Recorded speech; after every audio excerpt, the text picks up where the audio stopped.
Chapter 1671. Take that Kai Zhong, for example. Wei Luo had given him 50,000 taels of silver, but he had only given Mao Mu 20,000 taels of silver. He had actually pocketed more than half of it, much to Zhu Qizhen's displeasure. With these 30,000 taels of silver, the imperial court could do a few more things, could it not? Mao Mu had been waiting for Zhu Qizhen to say this. This way, his position would be secure. He immediately kowtowed again, praising the emperor's wisdom. Crimson City. Yang Qindong had already returned. He had spent 3 days on the sea and learned that Yang Xie was very stable. Even though he had not appeared and his safety was unknown, under the leadership of the Crown Prince Yang Bo, everyone was carrying out their duties. The only difference was that there were many more ships on the sea. They were the search party used to search for Yang Qindong. Yang Xie's situation was stable, and Yang Qindong was very satisfied with this result. He decided to return to Crimson City, since his son had passed the test, and the officials of Yang Xie had also passed the test. There was no need for him to hide. After all, there were still many important things to do. Yang Qindong's reappearance on the docks of Crimson City naturally drew cheers from the officials of Yang Xie. Yang Xie had been created by Yang Qindong, and he was the backbone of everyone. In this aspect, Yang Bo could not compare. But after this incident, Yang Qindong could see that Yang Bo was a promising talent. He had decided to slowly hand over his authority so that he could train Yang Bo. Not only him, his descendants would have to do the same, and that was to hand over power while they were still alive. Speaking of which, in history, the change of dynasties was the easiest time to cause problems. When an old emperor passed away and a new emperor ascended the throne, a single mistake would result in a rain of blood and a sea of heads falling to the ground. When one's strength was severely damaged, it would often take a long time for one to recover. And at this time, the new emperor was old, and it wouldn't be long before the old and the new were replaced, causing more heads to fall to the ground. How could one prevent this from happening? Yang Qindong's idea was to transfer his power to the old emperor while he was still alive, becoming the retired emperor. Of course, there were drawbacks to doing this. For example, how could 2 tigers live on the same mountain? If the 2 emperors didn't like each other, wouldn't there be internal strife? For this reason, Yang Qindong had thought of a solution. For example, before the old emperor passed away, he could retain a portion of his military power. If there was a major incident, he could skip the command of the new emperor, and so on. This should be enough to protect himself. Of course, this was still an immature idea. At this time, Mao Mu was still busy at Yingtian Manor in the capital, whether it was Qiansengbao or Kaizhong. They didn't know that Mao Mu had secretly met with the emperor and handed over the ransom money he received. They were still using this opportunity to make a big profit. This was especially true for Qiansengbao. Relying on his identity as the one who supported Mao Mu, he didn't give Mao Mu a single tael of silver. He only handed over the list of officials that he wanted to protect, saying that they were all his people, so he had to be magnanimous. Under Qiansengbao forceful attitude, Mao Mu chose to continue to endure. At the same time, he made a detailed report to Zhu Qizhen. In his own words, the reason why he could be where he was today was all because of the emperor's great kindness. He only listened to the emperor. As for other people, no matter how great their kindness was to him, he would at most help them within his authority. However, when it came to imperial power, he would still choose to listen to the emperor without hesitation. When Zhu Qizhen heard Mao Mu's confession, he was very happy. He praised Mao Mu as the most loyal official in the current court and told him to be at ease. Zhu Qizhen valued Mao Mu more and more. He began to have opinions about Qiansengbao. This man, he was always afraid of being compared to others. With this comparison, It was clear who was stronger and who was weaker. Qian Sungbao, who seemed to be good at everything in the past, now made Zhu Qizhen feel dissatisfied with everything he did. He even thought about whether or not he should let Mao Mu replace him. Compared to Qian Sengbao's bossy attitude, Cai Zhong was more restrained. At the very least, he would give a portion of the benefits to Mao Mu. However, no matter what he did, he had already entered Mao Mu's death list. This was not only because Cai Zhong had sent his nephew Cai Gu to follow him. More importantly, he had reached out to the disciplined prison of the Embroidered Uniform Guard. He had bribed the Embroidered Uniform Guard's jailers to meet Chao Jixiang's nephew, Chao Xian, who was the son of the former Embroidered Uniform Guard commander Chao Zheng. He wanted to use him for his own purposes. In the Chao family, other than Chao Jixiang, there was also Chao Xian. It was Chao Xian who had led people to ambush Yang Qindong in Baiming. It was just that they had not succeeded. Cai Zhong had found this person as a helper. It was clear that he had good taste. However, he had angered Mao Mu, not to mention that the Chao family was now Mao Mu's mortal enemy. Once he ransomed Chao Xian, it would directly threaten his own safety. Just the fact that Chao Xian had once ambushed Yang Qindong made it impossible to let him live. Chapter 1672. The reason why Chao Xian was still alive in the Discipline Commission of the Embroidered Uniform Guard was because Mao Mu wanted to personally hand him over to Yang Qindong. But since Cai Zhong wanted to do this, he had to make a move in advance. First, he sent a telegram to Yang Qindong to ask if he could kill Chao Xian now. Then, he found eunuch Qian Sungbao and explained what Cai Zhong would do next.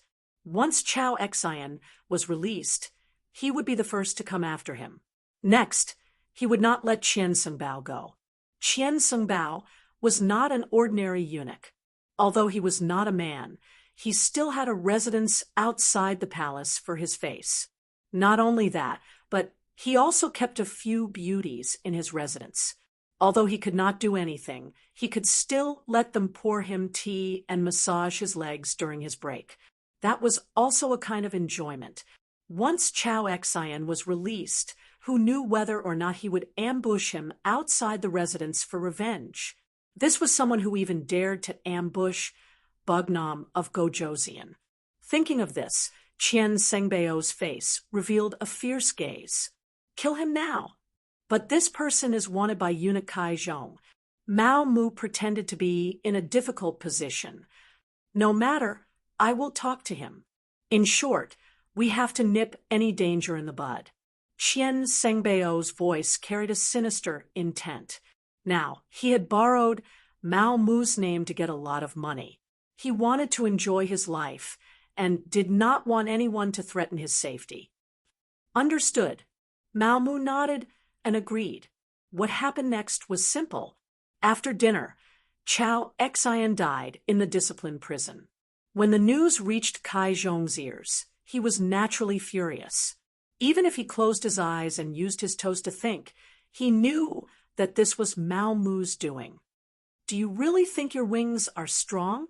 Gritting his teeth, the angry Cai Zhong decided to unite more eunuchs to deal with Mao Mu. There were 24 eunuchs in the entire group of eunuchs. Each eunuch had a chief eunuch, and 1/3 of them listened to him. Once they joined forces, Mao Mu would have a hard time in the palace. Scheming against scheming against scheming, there would always be countless sinister methods.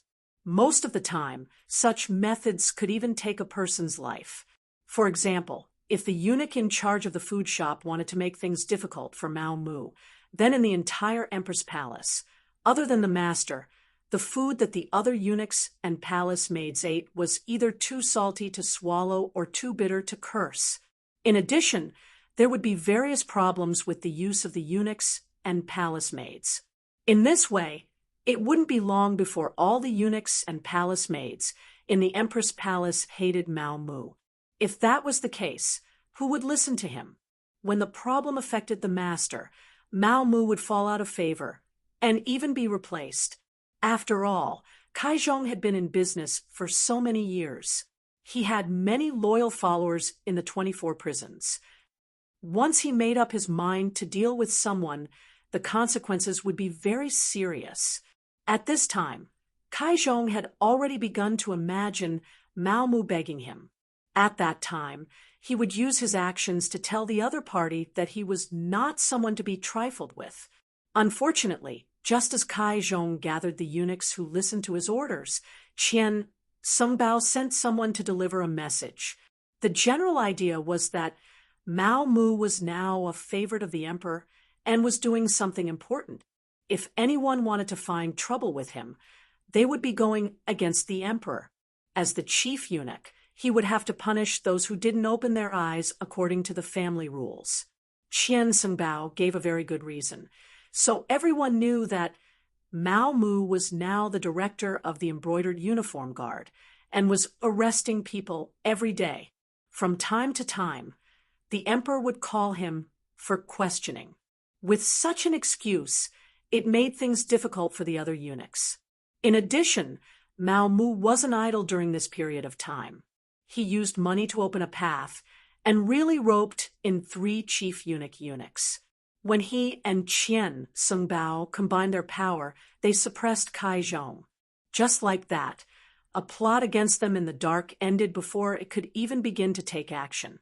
Kaizhong, who was covered in dirt, lost his prestige in the entire group of eunuchs because of this.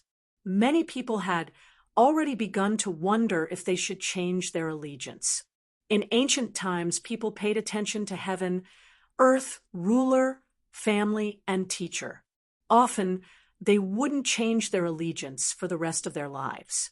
Many people's orders would even change according to the fate of their teacher. But to the eunuchs, this was bullshit. They were a group of people who changed their helm according to the wind. When you were in power, they couldn't wait to become lapdogs to flatter you. On the other hand, when you were in power, people who didn't know you would step on you in order to vent their resentment of a man who was no longer a normal man. Feeling the change in the other chief eunuchs, Kaizhong became anxious.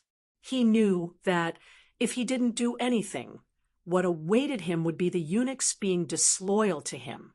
In the end, he was afraid that he would be abandoned by everyone and wouldn't be able to die a good death, even if he wanted to.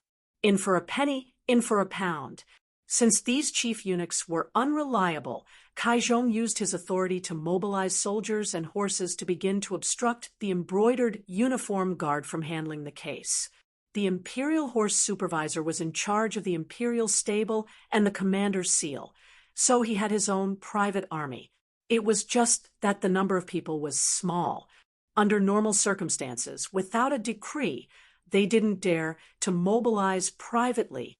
But this time, in order to stifle Mao Mu's development and show his strength, Kaizhong couldn't care less. Chapter 1673. Once there was a factional conflict, not only would it cause chaos in the court, it would also create an awkward situation where the emperor could not leave the palace. Since ancient times, whenever there was a sign of such a conflict, it would be severely suppressed. Many times, the result of such suppression was the loss of the emperor's power and the weakening of the country. With so many examples from the past, how could Zhu Qizhen tolerate it? He immediately slammed the table and said, "Great companion, please write a decree to remove Kaizhong from the position of imperial horse supervisor." For the time being, when he said this, Zhu Qizhen first looked at Mao Mu, then shook his head slightly and said, "Great companion, you will take over." Mao Mu had not been in power for long, and he was busy with the matters of the embroidered uniform guard. Zhu Qizhen thought about it and did not give him more responsibilities, so this task fell to Qian Sungbao. No one would complain about not having enough power. When Zhu Qizhen issued this decree, Qian Sungbao was so happy that he immediately knelt and thanked the emperor. Mao Mu left with satisfaction. When he left, Qian Sungbao took the initiative to send him off. The smile on his face was enough to squeeze all the mosquitoes that dared to provoke him. It could be seen how happy he was. Before Mao Mu rose to power, although Qian Songbao was the chief eunuch, he had Chao Jixiang and Cai Zhong, the two supervisors of power under him. Most of the time, they wouldn't even give him face. Compared to Wang Zhan, who was the emperor's first companion in the past, he was far inferior. In the end, Qian Songbao was forced to work around the emperor and look after his own affairs. Now, after Mao Mu came to power, he received money and power. If he continued to work hard, there would be a day when he would become the second Wang Zhan. How could Qian Songbao not be happy? When he saw Mao Mu, how could he not have a smile on his face? Mao Mu was very modest, although in his plan, this Qian Songbao had to be taken down. But the meal had to be eaten bite by bite. He immediately smiled and said, "All of this is because Qian Songbao has the emperor's heart. It should have been like this long ago. Qian Songbao has been careful and conscientious by the emperor's side all these years. Now, you are only a eunuch of the imperial horse supervisor, which is very normal." That's right, Cai Zhong had been in the imperial horse directorate for many years, so he must have quite a few trusted aides. Eunuch Qian still had to display his ruthless methods on this trip. He absolutely could not give the other party a chance to rise from the ashes. If one day His Majesty remembers the other party's good points and uses him again, then he will definitely take revenge for what happened today.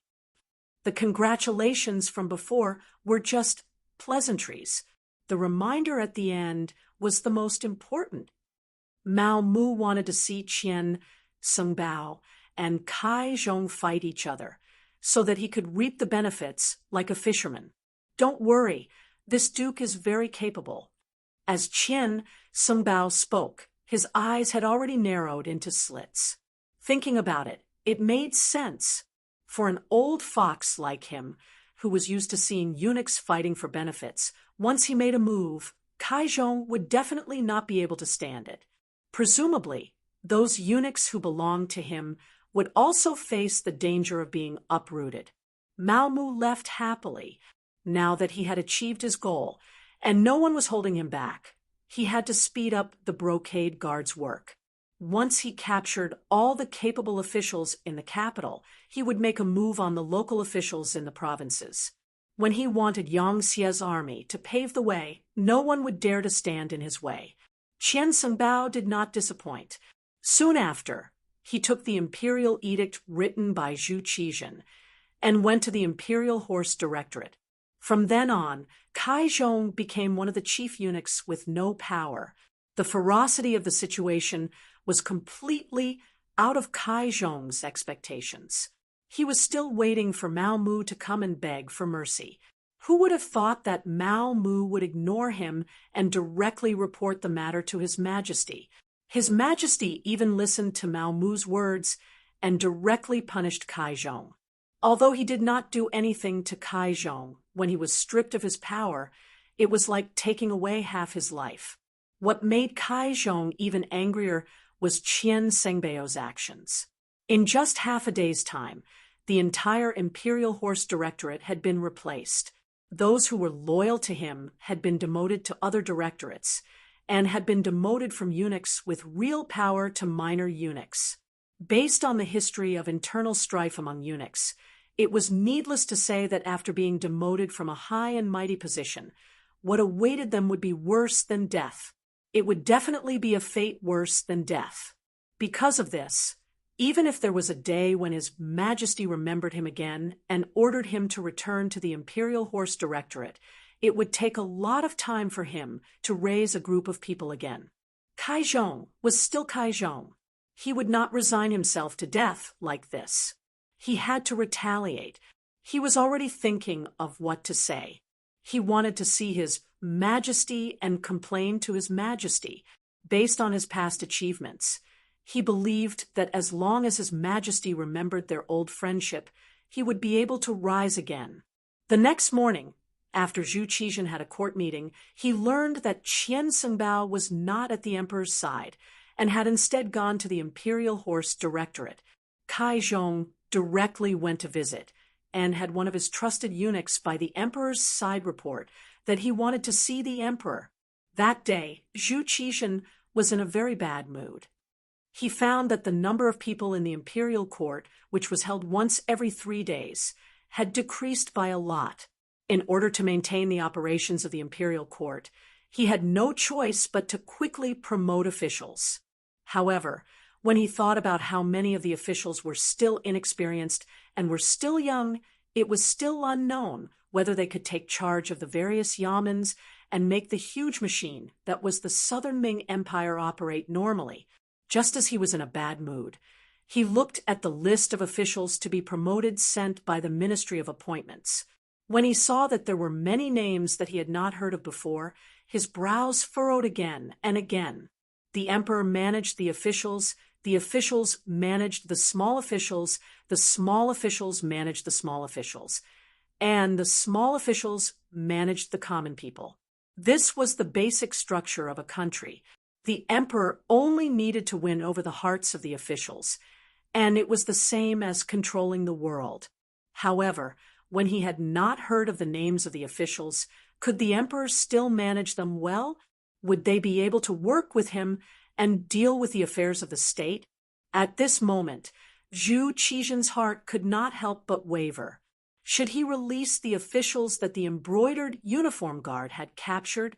This was just a thought, and he quickly rejected it. It was not for any other reason, but because these were all problematic officials. Once they were released and regained power, what would happen if these people no longer supported the Southern Ming Empire and instead supported the Yangtze Empire? Wouldn't that be the same as helping the enemy? Forget it.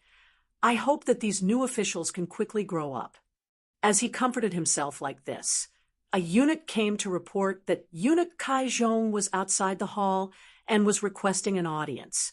Knowing why Kai Zhong was here, Zhu Qizhen originally did not want to see him. However, considering that he had been performing well and was considered loyal, he did not want to give him too much heart. Thinking about it, it was better not to disappoint the other party. He still had to comfort him and let him reflect on it. If there was a chance, he could use him again. It had to be said that Zhu Qizhen had indeed become the role model of the emperor when it came to the tolerance of eunuchs. Although some emperors also trusted eunuchs, there had never been anyone like Zhu Qizhen, who, after suffering a big loss, taking a big tumble, and even dividing the great Ming dynasty into the north and the south, still did not know how to repent. Kai Zhong had grasped Zhu Qizhen's mentality and dared to take the initiative to request an audience. If it were any other eunuch, they would probably hide as far away as they could at this moment. After Kai Zhong received permission, he entered the hall. As soon as he entered the hall, he knelt on the ground with a plop. Following that, his face was covered in tears. First, he stated that after dividing the great Ming dynasty between the north and the south, he had traveled from the northern Ming dynasty to the southern Ming dynasty without hesitation. He had traveled thousands of miles just to seek refuge with the emperor. This was because he believed that the emperor was the sacred lord and definitely could not be compared to the despicable Zhu Qiyu. After coming to Yingtian Prefecture, he also worked conscientiously.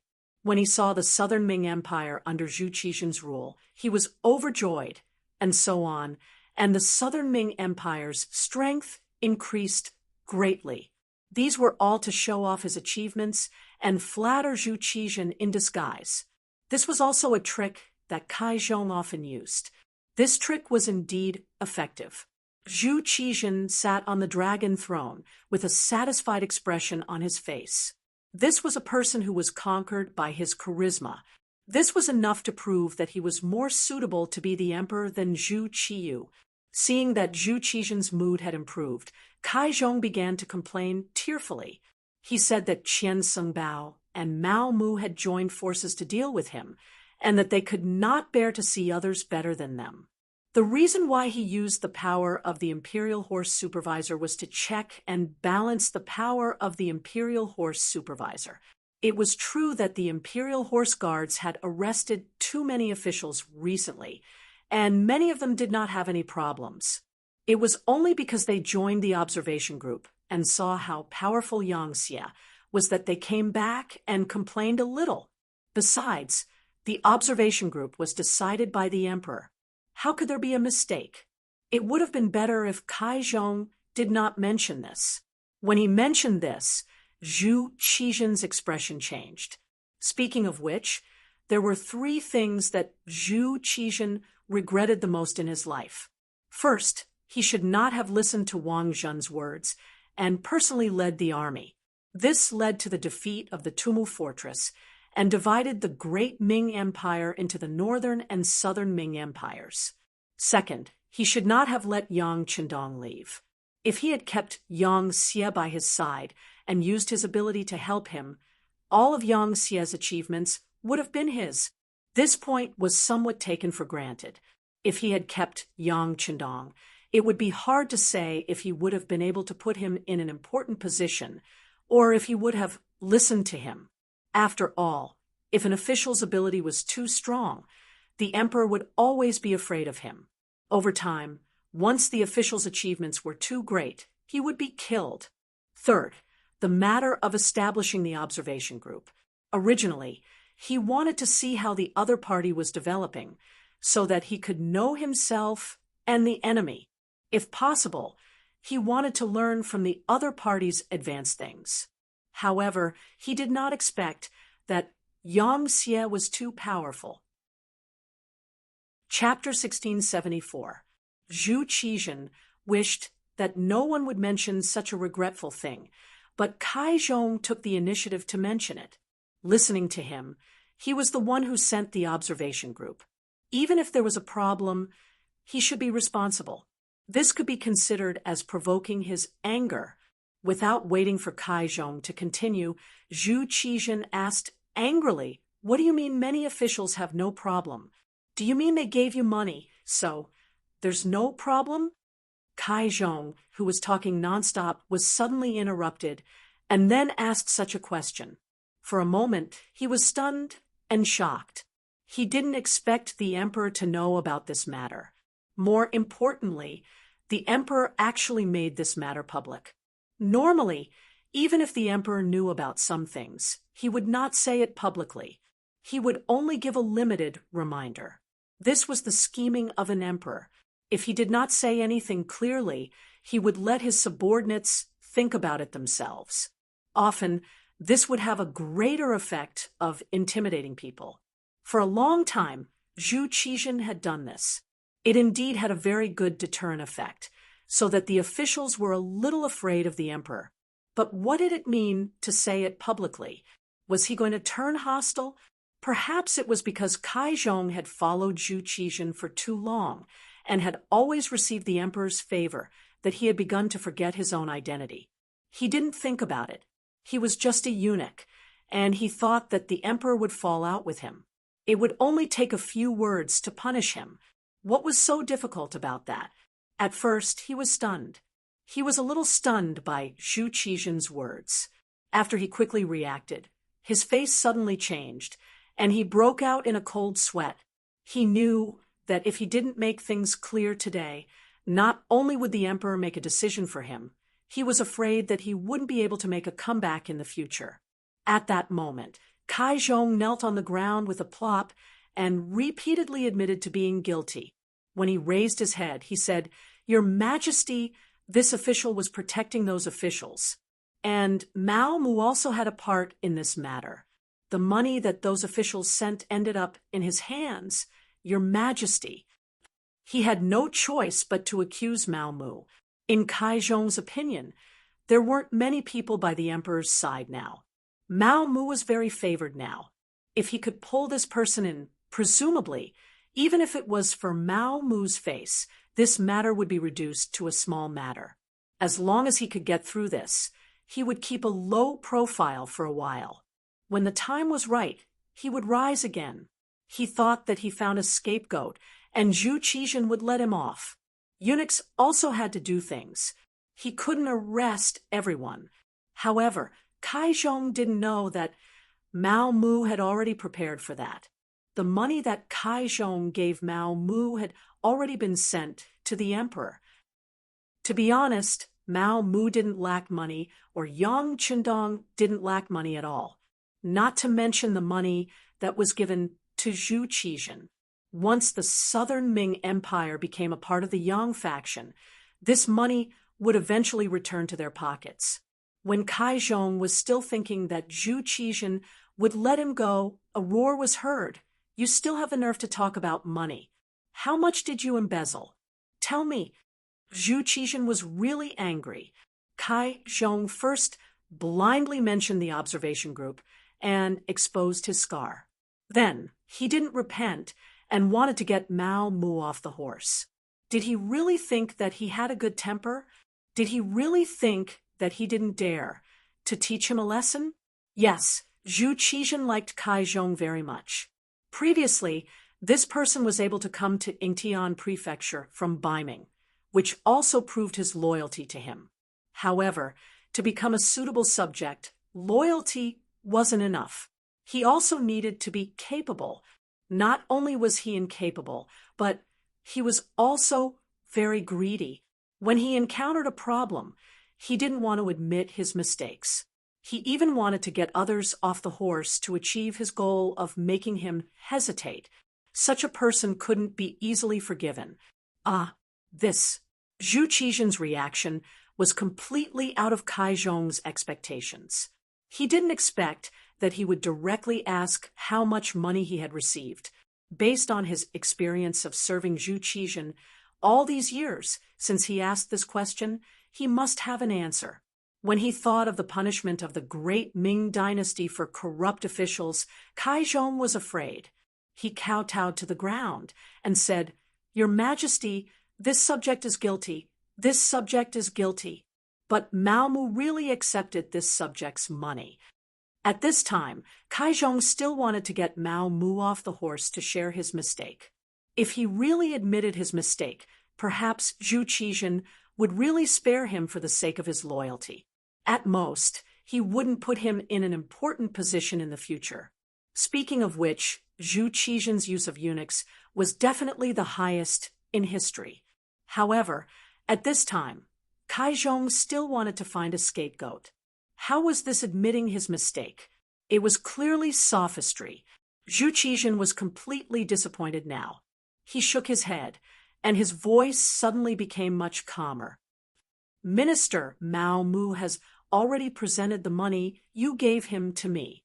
You still dare to accuse a loyal subject. You really disappoint me." Kai Zhong once again let out a unique duck-like shriek. Then he fell to his knees on the ground, as if there were no bones in his body to support him. He didn't expect Mao Mu to do this. Didn't that mean he had already sold him? He even used this as an excuse to escape punishment. He really didn't know how the word death was written. A eunuch was a eunuch. No matter how strong he was, a word from the emperor would just turn him into ashes. Kai Zhong was taken away by the burly general outside the hall. When he left, he didn't beg for mercy because he knew how miserable his fate would be. At this moment, saying anything would be futile. When Mao Mu heard of this matter, it was already 2 hours later. His expression didn't change, but he was a little excited. Chao, Jixiang, and Kai Zhong were finished like this. Should it be Qianseng's turn to protect them next? Thinking of this, Mao Mu felt that he should do something. Compared to Mao Mu's calmness, Qianseng Bao was laughing to his heart's content. After all these years, he finally felt like he was in control of the entire group of eunuchs. There were no competitors, and Mao Mu listened to him. In the future, wouldn't he be able to do whatever he wanted?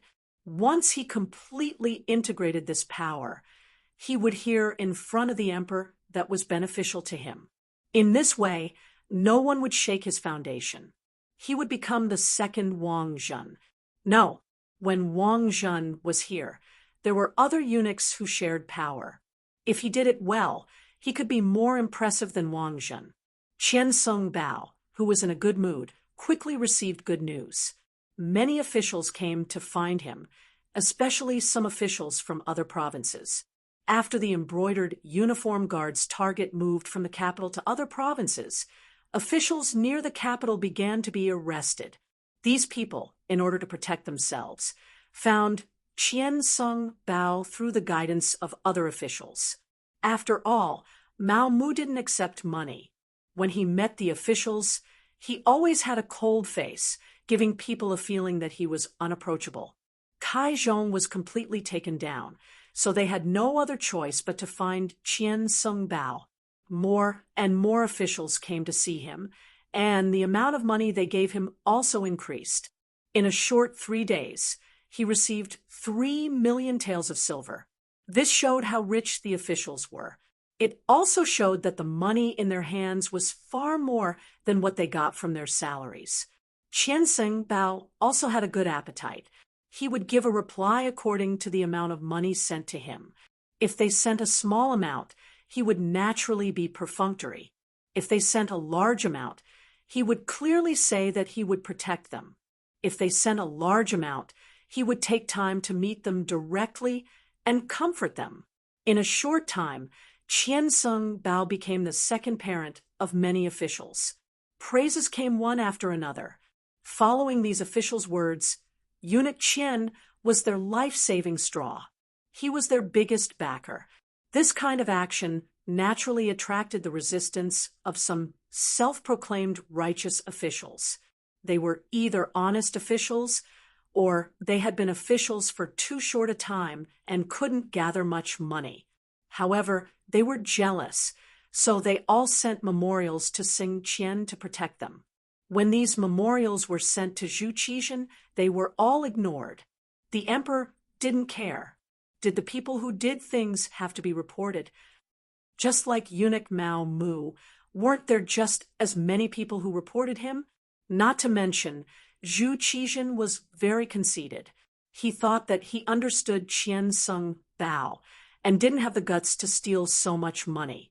If it was 100 or 2,000 taels of silver, he might still dare to do it. However, it was a few million taels of silver. He didn't have the guts. This was Zhu Qizhen's biggest shortcoming. He always liked to be self-righteous. He always thought that he understood everything. He always thought that he was very good at judging people. Wang Zhen was like this before, Qian Sung Bao was like this now, and Mao Mu would also be like this in the future. It was no wonder he lost everything in the end. Mao Mu quietly watched Qian Sung Bao's performance from the side. He also did his best to complete the orders given to him by the other party. He didn't touch any of the names sent by the other party, even though he didn't see a single copper coin of the money sent by these officials. The only thing he did was to memorize the names of these officials and send people to investigate how much money those officials sent to Qian Sung Bao. He also wanted to know in his heart how much money those officials sent to Qian Sung Bao. His thoughts and desires were far greater than Qian Sung Bao's. Qian Sung Bao didn't feel any discomfort with Mao Mu's cooperation. On the contrary, he thought that everything should be done. Just think about it. Even Cai Zhong, such a favored eunuch, was he not also defeated by him? Qian Sung Bao arrogantly thought that Cai Zhong's fall was because of him. Besides, wasn't Mao Mu able to become the head of the embroidered uniform guard today with his help? Why is it that the embroidered uniform guard doesn't listen to the words of the emperor's personal commander? As the director of their factory, shouldn't you say something? He was denouncing Mao Mu. Although he had already expected all of this, Mao Mu still pretended to be in fear and trepidation. His face was full of shock. How is this possible?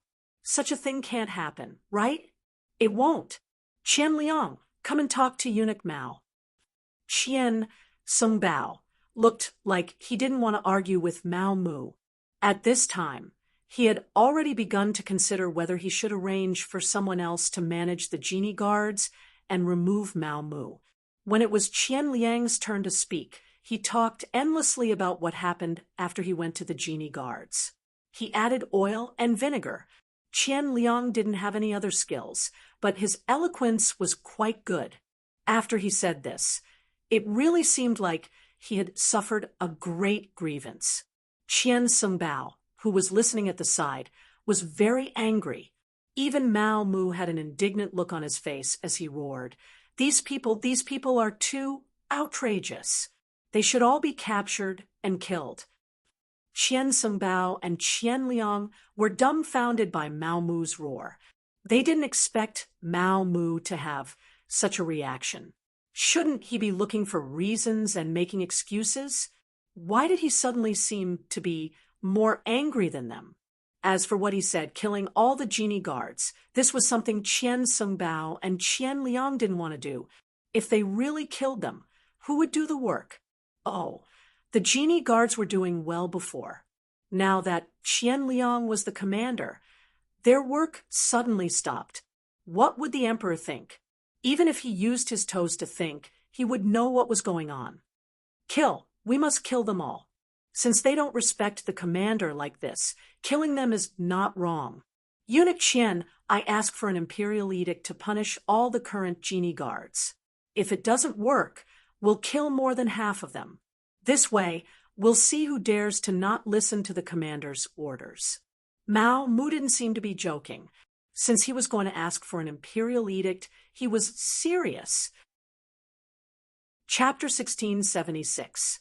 Of course, Qian Sungbao wouldn't agree. Although he was very angry that the embroidered uniform guards didn't obey his nephew's orders.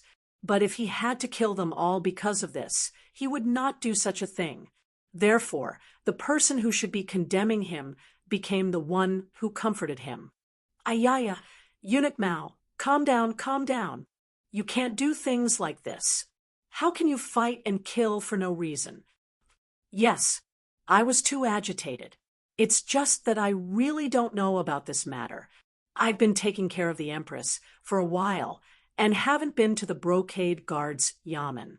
If you don't believe me, Commander Qian, think about it carefully. Have you seen me in the past few days? Mao Mu knew that he had the upper hand, so he stopped and asked Qian Liang. Qian Liang thought about it carefully and found that it was true. He immediately replied, "That's right. I haven't seen Eunuch Qian in the embroidered uniform guard these few days." "That's right. It's all a misunderstanding. However, it doesn't matter. I'll go to the embroidered uniform guard and gather those brats.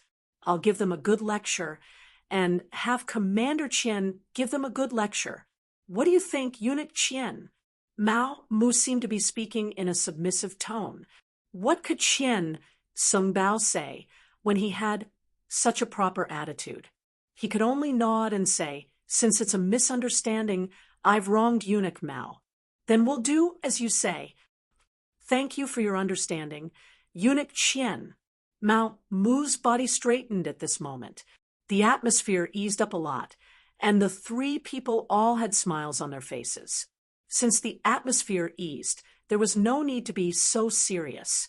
Mao Mu said, "Eunuch Qian, Commander Qian, it's not difficult to deal with these embroidered uniform guards. You can do it from two aspects. The first is to give them money. With benefits, everyone will be willing to follow you." As he spoke, Mao Mu was still observing Qian Sungbao and Qian Liang's reactions. Just as he thought, both of them had a serious look on their faces after listening to him. Obviously, for misers like them, it was more appropriate for others to give them money. Asking them to take out their money and hand it over to their subordinates was even more unbearable than killing them. Mao Mu then continued, "If we don't give them money, then we can only take the second path, which is to display enough ability to intimidate them. Coincidentally, there is a matter that His Majesty has instructed me to discuss the issue of grain with Yang Xie. If this matter is done well, this merit will be enough to intimidate others, and we won't have to worry about the brocade guards not being obedient." Listening to Mao Mu's words, Qian Liang originally wanted to say that his ability was mediocre. It was too difficult to prove to others with his ability. But before he could say anything, he heard about the problem of food. He couldn't help but open his ears wide. The southern Ming Empire is full of Han people, and they can't just watch the people starve to death.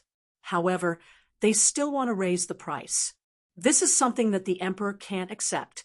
Our embroidered uniform guards are responsible for buying food at a 30% price increase to prepare for war. Mao Mu said a lot in one breath. After he finished speaking, he closed his mouth and looked at Qian Songbao and his nephew's performance. The matter was already very clear, and Qian Songbao was also thinking in his heart. If this was the case, this was indeed a good job. Once he could buy a lot of food, the emperor would definitely be happy. Then, he would be able to obtain merit. However, the problem was that it wasn't easy to talk about the price of food. Thus, he asked the crucial question, "Eunuch Mao, does the emperor mean that there's a possibility of the price increasing?" The emperor naturally hopes that it will be as low as possible. However, the food is now in the hands of others. Of course, it's not up to us to decide. If it must increase, then we can only accept it. Mao Mu spread out his hands, and there was a hint of helplessness on his face. This meant that there was room for fluctuation. This way, not only could this task be completed, there might even be a lot of profit in the process. Qian Sengbao's eyes lit up. He had already decided to accept this task for his nephew. When he looked at Mao Mu, he didn't blame him at all. Not only that, his eyes were filled with admiration. It seemed that he had really wronged him before. If Mao Mu really didn't want Qian Liang to be the commander, then why would he mention such an important task? When he thought about how he had wronged him, a trace of guilt flashed across Qian Sengbao's face. He then said, "Eunuch Mao, it was indeed a misunderstanding. I have wronged you. How about this? Qian Liang will accept this task. When you return, please hand over the relevant matters. What do you think?" Everything will be done according to eunuch Qian's wishes. Mao Mu pretended to hesitate for a moment, then agreed. As for whether the other party would gain merit because of this, sorry, this was originally a trap. Qian Liang was willing to fall into it, so he couldn't blame others. Mao Mu was politely sent away. Qian Songbao and his nephew, Qian Liang, went into a secret meeting. Because of the big trouble, Qian Songbao even called the eunuch Songda to help Qian Liang. After that, he repeatedly reminded Songda that the matter must be done well so that he could show his face in front of the emperor. After Qian Liang received a good task, he was naturally very excited. Soon, he brought Songda out of the palace and went straight to Yang Xie's office in the capital. In the office, a young official, Wang Tongsheng, who was only 24 years old, was already waiting for Qian Liang to visit. Wang Tongsheng, a student of the 6th batch of Yang Xie Academy in Crimson City. When he graduated, he was ranked first in all aspects and caught the eye of Yang Qindong. First, he was sent to the city lord's mansion and started from a small position. His workability was once recognized by city Lord Yu Qian. After that, he was trained by Yang Qindong. This time, he was sent to southern Ming to cooperate with Mao Mu to seize power. As a student of the Yang Family Academy, there was no need to talk about their ability. More importantly, they were loyal to their leader, Yang Qindong. In the eyes of these students, without Yang Qindong, they wouldn't have everything they had now. In addition, in ancient times, students were very respectful to their teachers. If anyone dared to violate them, they would not be tolerated by this society. This kind of student was naturally worthy of trust. Wang Tongsheng was a person who was trusted. Before he came, Yang Qindong specially called him over to give him some instructions. He was very clear about the task this time. Therefore, when he heard that someone in the office reported that the commander of the Southern Ming brocade guards, Qian Liang, had come to visit, a smile flashed across his face. The fish had taken the bait. Not only Qian Liang, but many well-informed people from the Southern Ming Empire also knew of Yang, Shi's strength. Unknowingly, they had developed the thought of being inferior to him. Therefore, as soon as he entered the office, Qian Liang put away his arrogance and became cautious. He even smiled at everyone he met. For someone like Qian Liang, if he was born during the anti-Japanese war, he would be a complete traitor. After being led to a room, Qian Liang saw Wang Tongsheng. However, it was different from what he imagined. Wang Tongsheng immediately asked greedily, "Commander Qian, right? Such an important position must be very rich. This is the first time we meet. Do you have any greeting gift?" Qian Liang had never experienced such a thing. The moment they met, they immediately asked for money. Even the most savage and scrupulous group of eunuchs in his eyes didn't seem to do things so blatantly. For a moment, he was stunned. Qian Liang didn't respond. Wang Tongsheng was very angry. He waved his hand and said, "Since you didn't prepare a greeting gift, you can go back. This official is tired today. We can talk about the food another day." Chapter 1677. I don't want it. Seeing that Wang Tongsheng was angry, Qian Liang immediately reacted. He stretched out his hand and said to Songda, "Quick, do you have anything good on you? Take it out quickly." Songda's face was bitter, but he did not dare to offend Qian Liang. He could only take out a small pendant from his waist. When he was serving Zhu Qizhen, the emperor was in a good mood and gave it to him. He treated it as a family heirloom. When the small pendant was taken out, it was snatched away by Qian Liang. He then presented it to Wang Tongsheng with a flattering expression. "Sir, do you like it? This is a pendant given to eunuchs by the emperor. It's all good stuff." Not bad, not bad." Wang Tongsheng took the pendant and looked at it. It was indeed a good piece of jade. Wang Tongsheng nodded with satisfaction. He then smiled and introduced himself to Qian Liang. He said that he was the person in charge of negotiating the grain price with the Southern Ming Empire. Since the person in charge was in front of him, Qian Liang felt relieved. Both sides sat together and began to discuss. Things weren't as complicated as Qian Liang thought.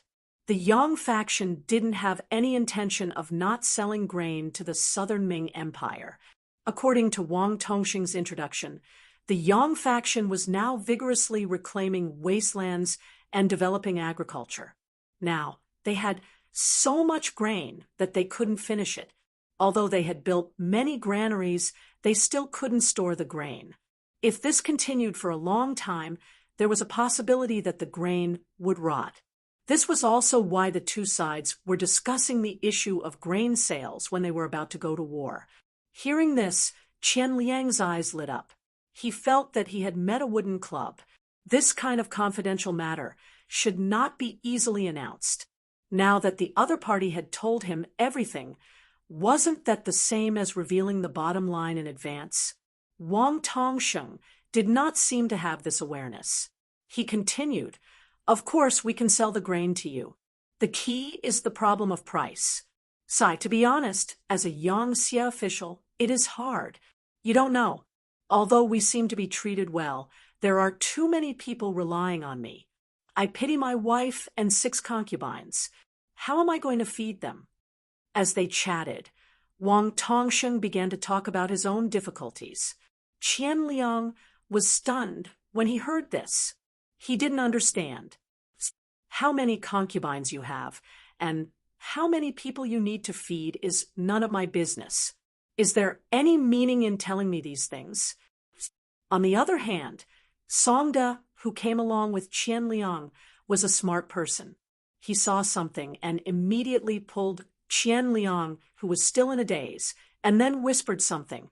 Wang Tongsheng saw these small actions, but he didn't stop them.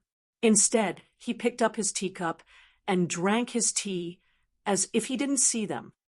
After Songda bit Qian Liang's ear for a while, he quickly revealed a look of realization.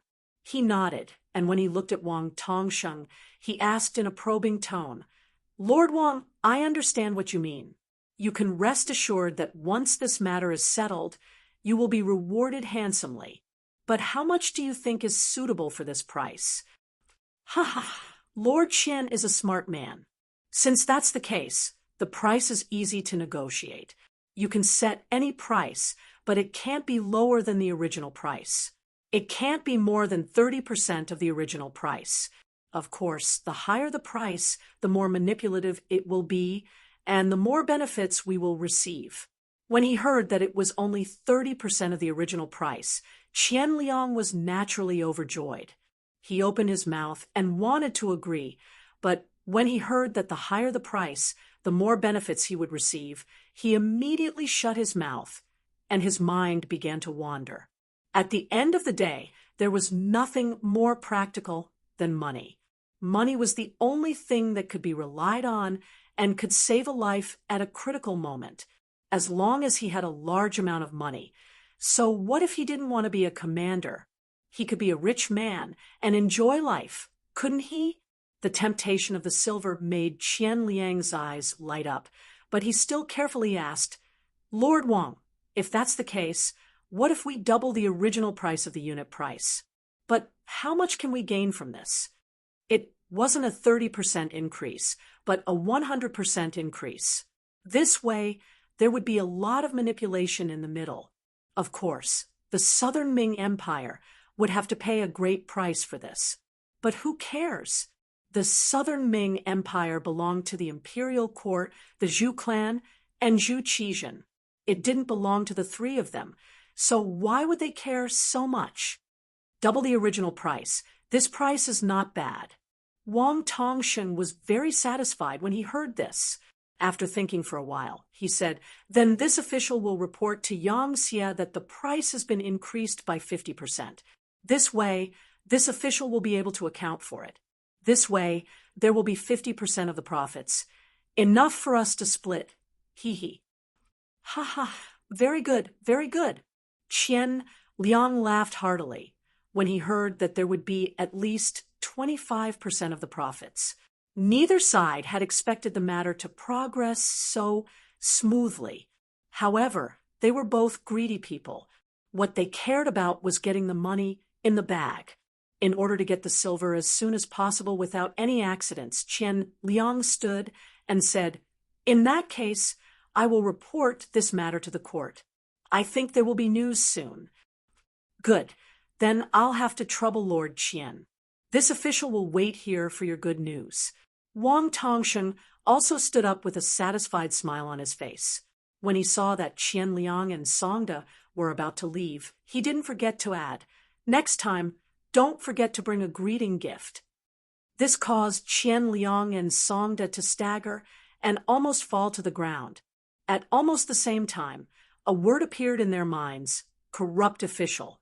Because of this, the two of them trusted Wang Tongsheng even more, because only such a corrupt official would do something that harmed the Yangxia, such as selling Yangxia's grain to the Southern Ming Empire at a low price. This gave them the opportunity to earn a large sum of money from the difference in price. Qian Liang and Songda left.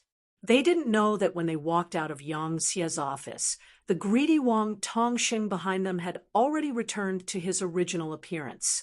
His expression was calm, and his eyes were spirited. He didn't look like a greedy official at all. The two of them quickly returned to the imperial palace and saw Qian Sengbao and eunuch Zhang Chun, who was serving him. Seeing that there were no outsiders, the two of them gave a detailed report of their meeting. They reported that Wang Tongsheng had asked for a greeting gift the moment they met, and reminded them to bring a greeting gift the next time they met. When Qian Sengbao heard this, he couldn't help but laugh. This Bugnam of Gojoseon, he's good at fighting and is also an excellent commander. However, when it comes to managing officials, he really isn't that good. However, this is also good. Otherwise, how can we earn money from this? Seeing that Qian Songbao seemed to have agreed, Qian Liang went forward and said, "Uncle, this matter can be done. However, isn't doubling the original price a bit too much?" "Not much, not much." Qian Songbao shook his head and said, "You don't understand the emperor's heart. What the emperor wants is to be able to buy grain and have enough war reserves. Besides, buying grain isn't a long-term plan. Didn't you see that the imperial court has already started preparing for spring? In the future, our land will also be able to grow grain, and we won't need to buy from Yangtze. Therefore, we have to seize the opportunity in front of us to make a fortune. Otherwise, we don't know when we will have such an opportunity." Qian Songbao was Zhu Qizhen's chief eunuch, so he naturally knew more. He also understood Zhu Qizhen's thoughts better than others. When Qian Songbao said this, Qian Liang's eyes lit up as he said, "Uncle, since this is the case, then nephew should write a report." "Yes, immediately write a report. Remember, you have to write down how you tried to persuade Yangtze's officials. This is a good opportunity for you to make a name for yourself." Qian Songbao instructed. Qian Liang nodded continuously. "Uncle, don't worry. Nephew knows what to do." "Oh, right. Of the 25% profit, 15% is to be filial to uncle. All these years, uncle has taken care of nephew so much. Nephew is very grateful." Seeing Qian Liang being so tactful, Qian Songbao laughed in satisfaction. Then he patted Qian Liang's shoulder and said, "Well said, well said. Actually, uncle is old and won't live for long. In the future, uncle's money will be left to you. HM? Ha ha ha. Yes, yes." This scene of uncle and nephew being harmonious was seen by Songda and Zhang Chen. The two of them were envious. Why didn't they have such a good uncle? Qian Liang was a man of action. He quickly finished writing the report and even found a literate eunuch to polish it. Then Qian Songbao personally delivered it to Zhu Qizhen. Hearing that the matter of grain was settled, Zhu Qizhen was very happy. When he received the report, he sighed and said, "My wife is my beloved official. My wife's nephew is also not bad. Truly a family of two." Receiving such praise, Qian Songbao was very excited. However, his eyebrows didn't move at all. Instead, he said seriously, "Everything this subject has is given to me by the emperor. It is my duty to work for the emperor. I don't dare to be greedy." "Good, good." Seeing Qian Songbao's neither arrogant nor impatient appearance, Zhu Qizhen was even happier. He opened the report and read it. Then his expression became more serious. He said with displeasure, "Why is the price so expensive? Our financial pressure is too great." Knowing that Zhu Qizhen would say this, Qian Songbao quickly explained, "Your Majesty, there is nothing we can do about it. After all, we are going to war with the Yangtze. As two people who are going to be enemies, it is already very difficult for them to sell grain to us. This is also because Qian Liang used the reason that the Han people of the southern Ming dynasty don't have any grain to eat. If we use this as military grain, I'm afraid that the other side won't sell it to us even if we give them mountains of gold and silver." Chapter 1678. That makes sense. Since that's the case, let's talk about it. But remember, you must buy more. No one knows how long this war will last. We must make more preparations. Zhu Qizhen felt that Qian Songbao words were reasonable and nodded in agreement. Since Zhu Qizhen agreed, Qian Songbao heart could be at ease. After leaving Qingjing Hall, he called Qian Liang and Songda and told them to immediately go to Yangtze's office to settle the matter, so as to avoid any problems or the other party increasing the price. Then he took out a jade ruby that the emperor had bestowed to him and said, "This is a meeting gift for Sir Wang. You must handle this matter well. Uncle, please rest assured. Please rest assured, Qian Gonggong. Qian Liang and Songda agreed with a smile. After receiving the jade, Rui, they quickly made preparations and left the palace. In Yang Xie's office, Qian Liang once again met Wang Tongsheng. When he took out the jade, Rui, the other party was clearly very satisfied. The following conversation went even more smoothly. In the end, they settled on an agreement to buy 10 million sure of grain first. The salary of the great Ming dynasty's officials was very low. The 7th-rank county magistrate of the Ming dynasty only had an annual income of 90 sure, which was less than 200 taels of silver. They also had to feed a large number of people. In order to dominate the entire southern Ming dynasty's market, Yang Xie sold grain at a very low price. 1 sure, about 120 caddies, was originally sold for 2 taels of silver by Yang Xie. Now, it was 4 taels of silver. 10 million sure was 40 million taels of silver. The actual payment to Yang Xie was only 30 million taels of silver. The uncle and nephew of the Qian family earned 5 million taels of silver.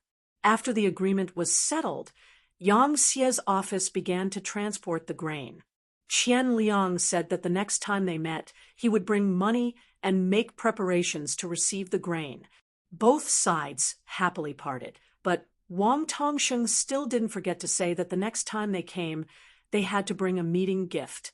This made Qian Liang extremely angry. After this transaction, the other party could earn 5 million taels of silver. Wasn't that enough? They even wanted a meeting gift. They were even more greedy than him. After watching Qian Liang and Songda leave in a hurry, Wang Tongsheng said to one of his followers with a smile on his face, "Go and spread the news. The matter is done. We can start now." "Yes, sir," the follower replied and quickly left. Not long after, Mao Mu received news from the liaison team that they could take action. He rubbed his hands together and said to eunuch Zhu Hai, "Little Hai, let's act according to plan." "Yes, eunuch Mao." Zhu Hai's heart thumped wildly. As Mao Mu's trusted eunuch, he already knew that his father-in-law wanted to deal with Qian Sungbao. Previously, his heart had been hanging in the air because he knew what would happen if he failed in such a battle. However, in order to obtain more power, they had no choice but to fight. Fortunately, his master's plan was meticulous. Now that he saw that most of the matter had been accomplished, he could finally rest assured and get to work. Half a day after Zhu Hai left, a rumor began to circulate in Jingdo. If an official wanted to protect himself, it was useless to find a monk to protect him.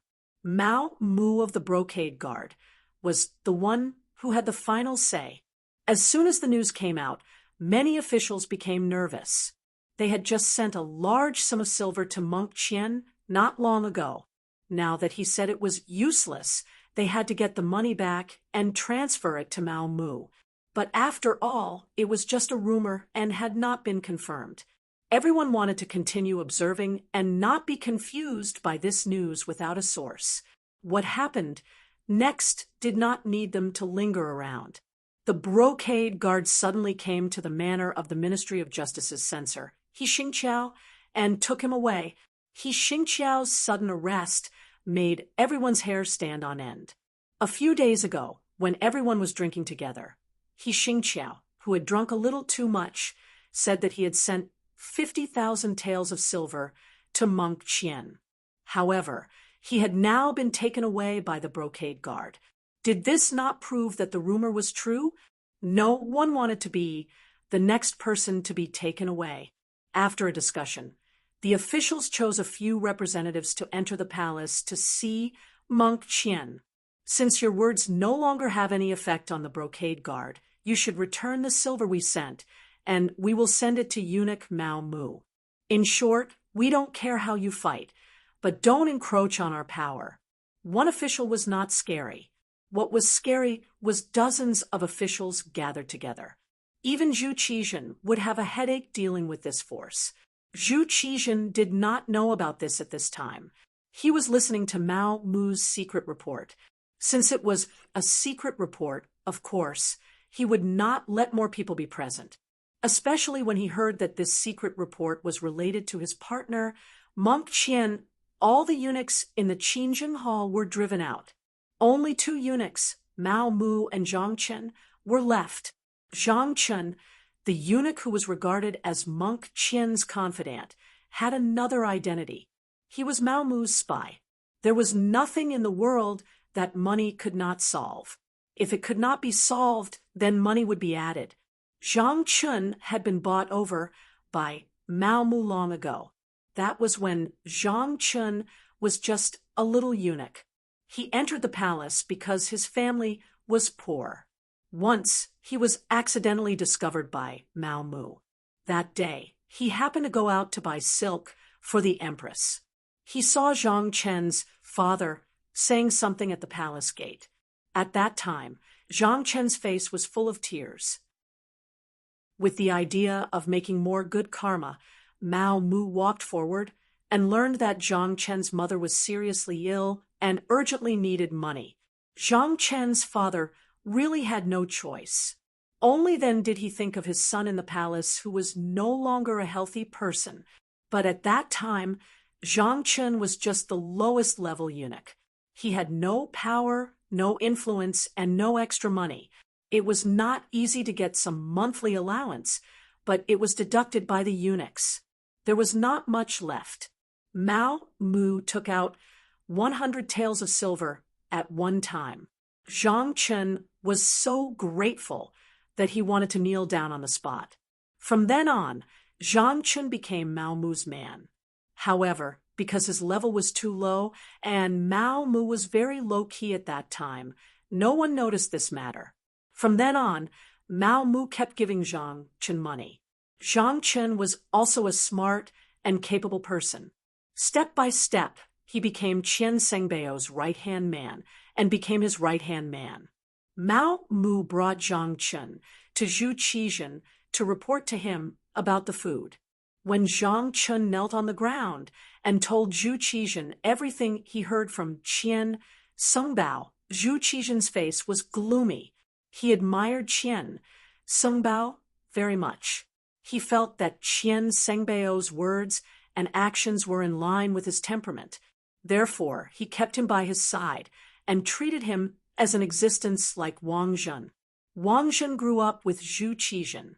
Otherwise, he would not be called Zhu Qizhen's partner. In contrast, Qian Sengbao came to Zhu Qizhen's side later. The reason why he was called Zhu Qizhen's partner was a kind of commemoration. It showed that the emperor did not forget Wang Zhen in his heart. In fact, they were not at the same level at all. If Wang Zhen did something out of line, Zhu Qizhen would at most punish him verbally. After that, he would still be in an important position. But if it was Qian Sengbao, then it would be different. This was someone who could be replaced. After all, he was here to replace Wang Zhen. When he heard that Qian Sengbao, his most trusted eunuch, actually extended his hand into the food business and caused the southern Ming Empire to lose 10 million taels of silver in one go, Zhu Qizhen had already sentenced him to death in his heart. Zhu Qizhen could tolerate Qian Sengbao's small mistakes, such as accepting bribes from some officials. But when it came to major issues, he absolutely could not tolerate it. Beloved Minister Mao, is this true? Zhu Qizhen still maintained a trace of calmness in his mind. He knew that he could not only listen to one side of the story. It is true, reporting to your majesty, after this subject found out about this matter. This subject has already done an investigation and sent people to question that official from the Yang family. This is the other party's testimony. As Mao Mu spoke, he handed over another memorial, which recorded Wang Tongxing's testimony. The southern Ming Empire's officials naturally could not do anything to Yang Xie's officials. However, Mao Mu was different. He was originally Yang Qindong's person. Wang Tongxing's mission was to cooperate with him. This time, he would naturally betray Qian Liang and the others. Zhu Qizhen reached out and took the memorial. After reading it, he was burning with anger. He sternly said, "Someone come, bring Qian Sengbao over to Zhen." As soon as the decree was issued, a small eunuch came over and knelt on the ground, trembling as he said, "Your Majesty, there are many officials outside. They are all looking for Qian Fengbao. They said that Qian Fengbao accepted the money, but did not do anything. They are clamoring for a refund." What happened? Zhu Qizhen was stunned when he heard this. His gaze naturally fell on Mao Mu, who was standing there with a calm expression. "Reporting to your Majesty, something must have happened because Qian Fengbao accepted the money from those officials. Your Majesty, Qian Fengbao had already informed this subject before. However, the problem is that Qian Fengbao wanted to protect too many people. Many of them are problematic officials. They said very negative things in private. They said that our southern Ming Empire is not a match for Yangxia. If we must go to war, it would be like smashing an egg against a rock. There were also some who persuaded our southern Ming Empire to submit to Yangxia. It is absolutely impossible to not capture such people. Otherwise, there will be a big problem. Qian Fengbao still wanted to protect them. This subject was also in a difficult position. However, considering the imperial court and our southern Ming Empire, this subject still sent people to capture them. There was no need to say anything more. Zhu Qizhen had already figured out the whole story. He really did not expect that Qian Fengbao, who had always seemed very loyal, would become like this. He actually wanted to affect the southern Ming Empire's plan with his own strength. He even won over so many officials. The most important thing was that the other party came knocking on his door. It was truly a display of incompetence and greed. There was no need to use such a person anymore. There was also no need to leave any face. Chapter 1679. Originally, he wanted to reprimand him to see if he had a chance to change. But after the official made such a fuss, Zhu Qizhen gave up all his fantasies. "Beloved official Mao, arrest him." This subject obeys. Mao Mu showed a trace of hesitation. Of course, he wouldn't plead for Qian Sengbao, but he still had to act. After all, everyone knew that he was where he was today because of Qian Sengbao's help. This trace of hesitation was seen by Zhu Qizhen. He sighed in his heart at Mao Mu's benevolence and said, "All right, we know what you want to say. But Qian Sengbao's crime cannot be forgiven. You don't need to say any more. Go." Yes, Mao Mu knew that he had done what he needed to do. The next step was to uproot Qian's faction. Without Qian Sengbao, the entire group of eunuchs would be in his hands. This way, he could finally play a role in helping Yang Qindong. Think about it. With the help of these eunuchs, how could any of Nan Ming's actions escape Mao Mu's eyes? It meant that everything Nan Ming did would be known by Yang Qindong and Yang Xia. How could this battle continue? Qian Sengbao was arrested. Qian Liang, Songda, and the others were also arrested. When a large group of embroidered uniform guards appeared in front of them, Qian Liang shouted loudly, "Are your dog eyes blind? Don't you know that I'm the commander?" Qian Liang, who still wanted to show off, was met with a series of punches and kicks. He completely became obedient. As for Qian Sengbao, he shouted loudly that he wanted to see the emperor, but no one paid attention to him. He was tied up and brought to the embroidered uniform guards' prison. In the prison, Qian Sengbao finally saw Mao Mu. Different from before, one was a prisoner, and the other was an official. When he saw Mao Mu appear, Qian Sengbao changed his decadent appearance and threw himself on the iron bars in front of the cage. "Eunuch Mao, quickly go see the emperor. Tell him that this official has something to say. This subject is innocent. At this time, Qian Sungbao still had a commanding tone, which really made Mao Mu unhappy. At this time, he didn't need to lower his head like before. He changed his attitude and raised his head. What? Eunuch Qian still think that the emperor wants to see you at this time? Think about all the wrong things you've done. His Majesty has been accommodating you again and again, but how did you repay him? You embezzled 5 million taels of grain. You really have a big heart. After a round of sarcasm, Qian Sungbao, he roared, I know, it was all you, it was you. To me, you were the one who instigated me to take on this matter. Good, you, how? Looking at Qian Sungbao, who finally understood everything, Mao Mu only shook his head. A defeated general was no longer worth him wasting any effort on this person.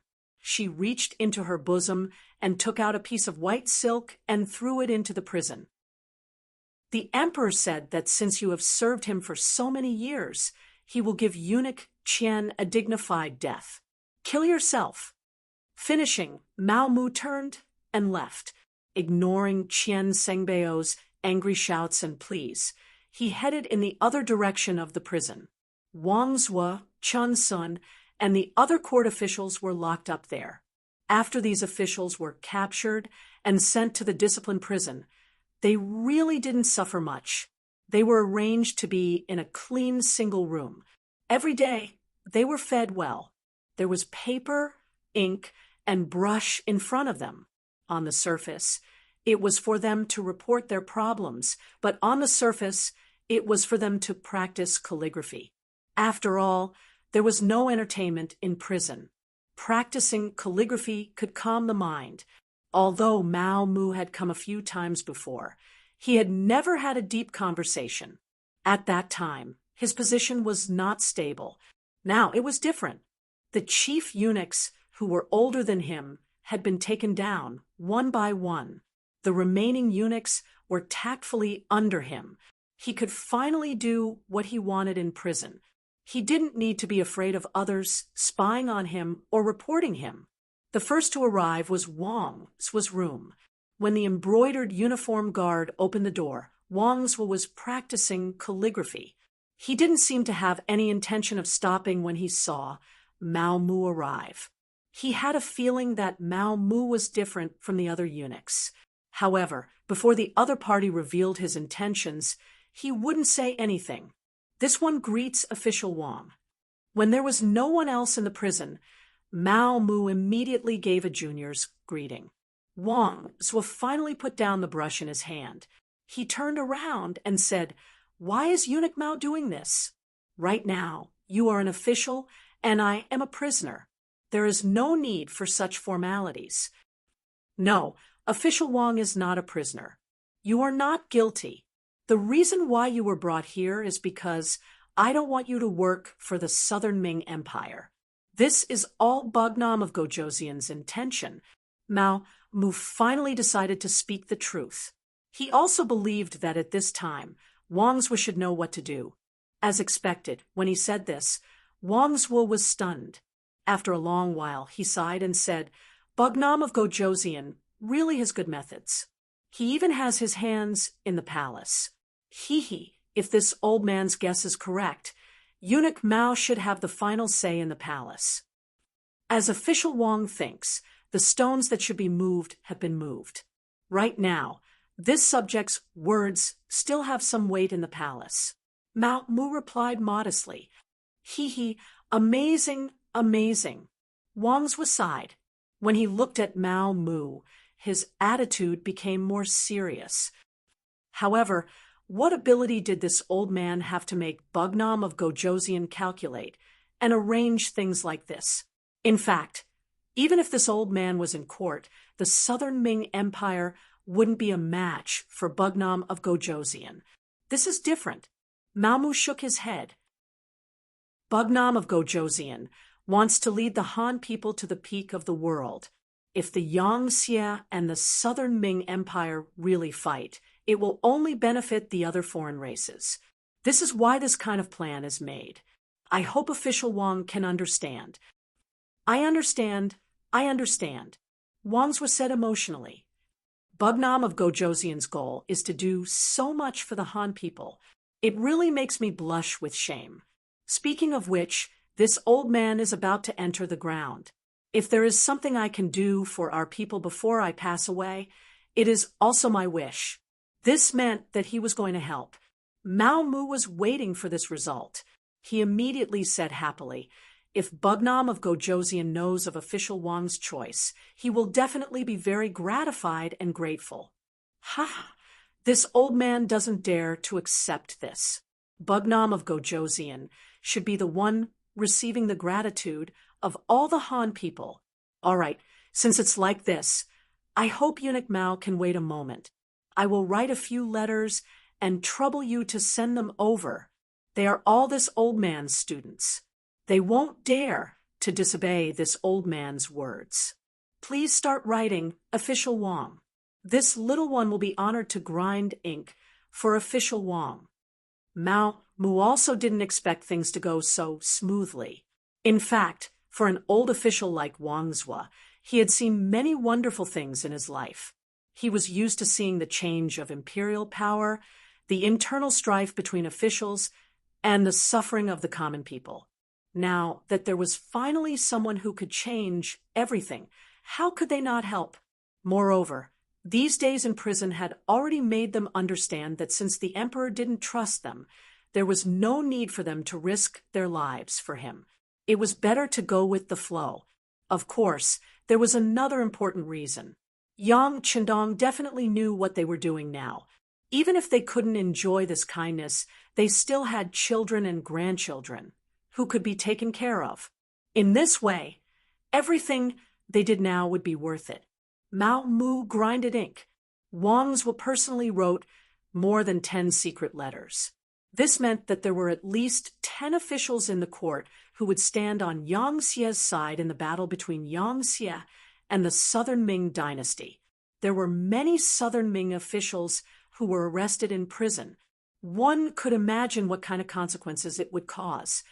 The situation in the Southern Ming dynasty finally stabilized.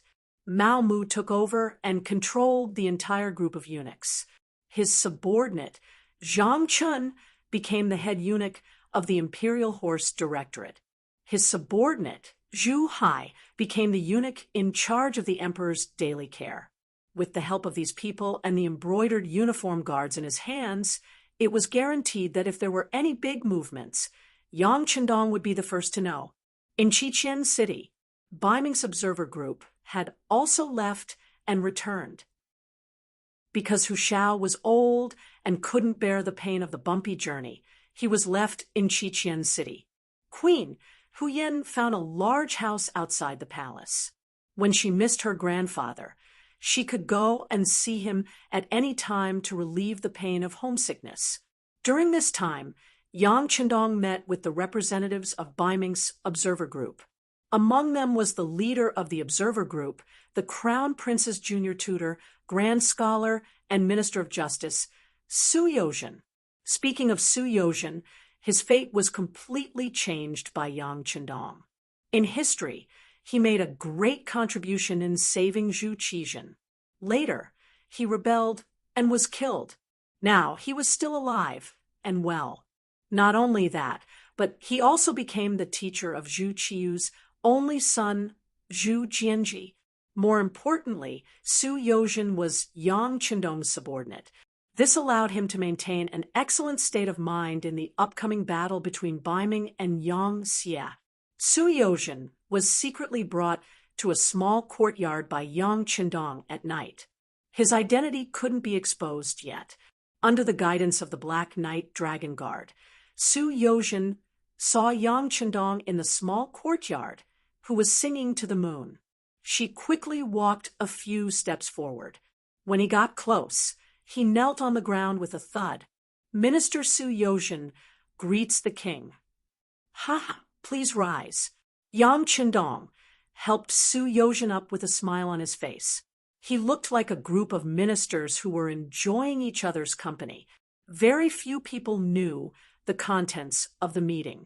Even the black cavalry didn't know the details. They only knew that when Su Yozhen was about to leave, he had a satisfied smile on his face. Ming's observer group finally left. What they saw and heard in Qiqian City would slowly ferment over time. Yang Qindong didn't care anymore because he was preparing to attack the southern Ming Empire. Chapter 1680. Zhu Qizhen actually dared to let Chao Jixiang work with Yang Qindong to deal with him, and even created an imperial edict to confer the title of the new Bugnam of Gojoseon. This was equivalent to creating an excellent excuse for Yang Qindong to attack the southern Ming Empire. He originally thought that it would take some time before he had to mobilize his troops. Everything was brought forward because of this accident. In the third month of 1468 AD, 2 months after the Southern Ming Observation Group returned, Yang Xie advanced from Guang. She to Guangdong in the name of cleaning up the emperor.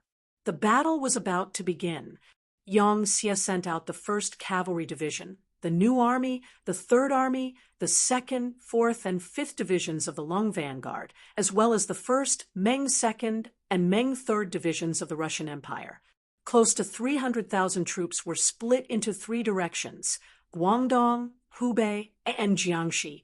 The 1st Cavalry Division, the 5th Division of the Lung Vanguard, and the 3rd Division of the Meng 3rd Division of the Jiangxi Vanguard, the New Army, the 4th Division of the Lung Vanguard, and the 2nd Division of the Meng 3rd Division of the Russian Empire went to Hubei. The 300,000 troops moved out with great momentum, causing Guangdong, Hubei, and Jiangxi to be in a state of emergency. Southern Ming capital, Yingtian Prefecture. Kuang Yi, who was already over 80 years old, dragged his sickly body into the palace to meet the southern Ming Emperor Zhu Qizhen. Ever since he returned from Qiqian City, Kuang Yi had been sick. After all, he was old and no longer as brave as he used to be. This old man, who should have died in the wooden fortress, had his fate changed by Yang Qindong. However, he was finally at the end of his life. Give him a seat.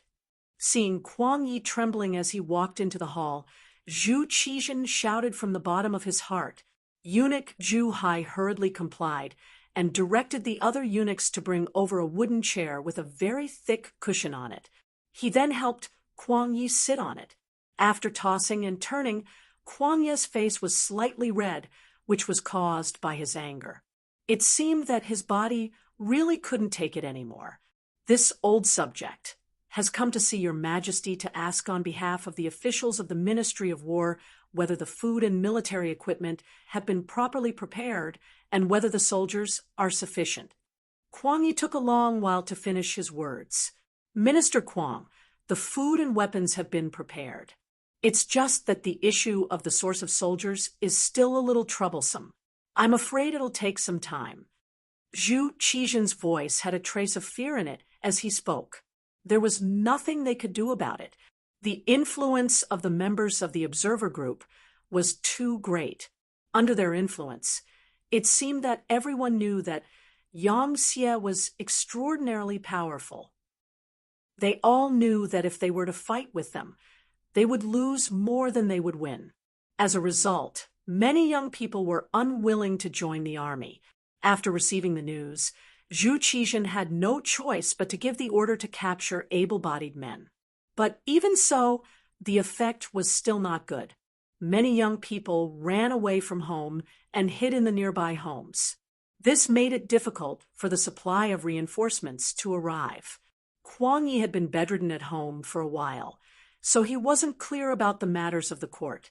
When he heard that the army wasn't fully prepared, he couldn't help but anxiously say, "Your Majesty, this can't be sloppy. Yang Xie is extremely powerful. In addition, they have countless experienced veterans. Even if we were to fight them one by one, we would still be at a disadvantage. If we don't have enough soldiers, we won't be able to suppress them with numbers. I'm afraid that it will be even more difficult to obtain victory." Yes, Minister Kuang's words, we understand. You should go back and recuperate first. Once you're well, we still need to put you in an important position. Zhu Qizhen didn't want to tell Kuang Yi about the difficulties of the court. First, it was useless. Second, it would only add to his worries. Since it was like this, it was better not to say anything. Seeing that the emperor had agreed, Kuang Yi couldn't force him too much. Trembling, he stood up and took his leave. After leaving Qingjing Hall, he didn't go home. Instead, he went straight to the Ministry of Personnel's Yamen. He wanted to see Minister Chen Sun and have a good talk with him. He wanted him to send capable people to take charge of the recruitment of soldiers. Because he had been kept in the dark by his family, Kuang Yi didn't know that Chen Sun had long been arrested by the embroidered uniform guards. When he arrived at the Ministry of Personnel and saw that the new minister Chao Jia had come to greet him, he had a puzzled expression. He knew this Chao Jia. He had always worked in the Ministry of Personnel. He didn't have any great abilities, but he was good at forming cliques. He had a good reputation among the officials. However, he was still an old official and the Minister of War. What was the meaning of sending Chao Jia? He immediately said, "This old man isn't looking for you. Tell your Minister Chen to come out and greet me." Minister Chen? There's no Minister Chen in the Ministry of Personnel. There's only Minister Chao. Official Kuang, have you become muddle-headed? An official from the Ministry of Personnel gave an answer without thinking too much in order to flatter Chao Jia. Chao Jia didn't say anything to stop his subordinates' rudeness. These old fellows were already so old, yet they still occupied such important positions. He had long found them unpleasant to the eye. Young people also needed to stand out. Thus, he allowed his subordinate to speak to Kuang Yi with such an attitude. Kuang Yi's health wasn't good to begin with. He should be recuperating at home. How could he have been provoked? In front of the emperor, he was given a seat and treated with kind words. Who would have thought that he would receive such treatment in the Ministry of Personnel? He would be directly contradicted by an unknown minor official. Kuang Yi's personality was very straightforward and impulsive. Most of the time, he was the one who didn't follow the rules. This was also one of the reasons why he was able to become the Minister of War. If you weren't strong enough, you wouldn't be able to control the people in the Ministry of War. When had he ever been treated like this? His face immediately flushed red with anger. However, when he thought of the country's great plan, he forcefully restrained himself. He didn't know what had happened recently, so he couldn't help but say, "I want to see Chen Sun." "You want to see Chen Sun? Easy. Go to the embroidered uniform guards discipline prison." That minor official saw that Kuang Yi seemed to have been subdued by him. His face was full of pride, and he spoke even more unscrupulously. Discipline prison? For a moment, Kuang Yi didn't quite understand. That's right, the discipline prison. At this moment, Chao Jia opened his mouth. It seemed as if he was explaining, but in reality, he just wanted to anger Kuang Yi. He wanted to use this opportunity to tell those old officials who had the final say in the Ministry of Personnel. They were old, so they shouldn't stand out and give orders.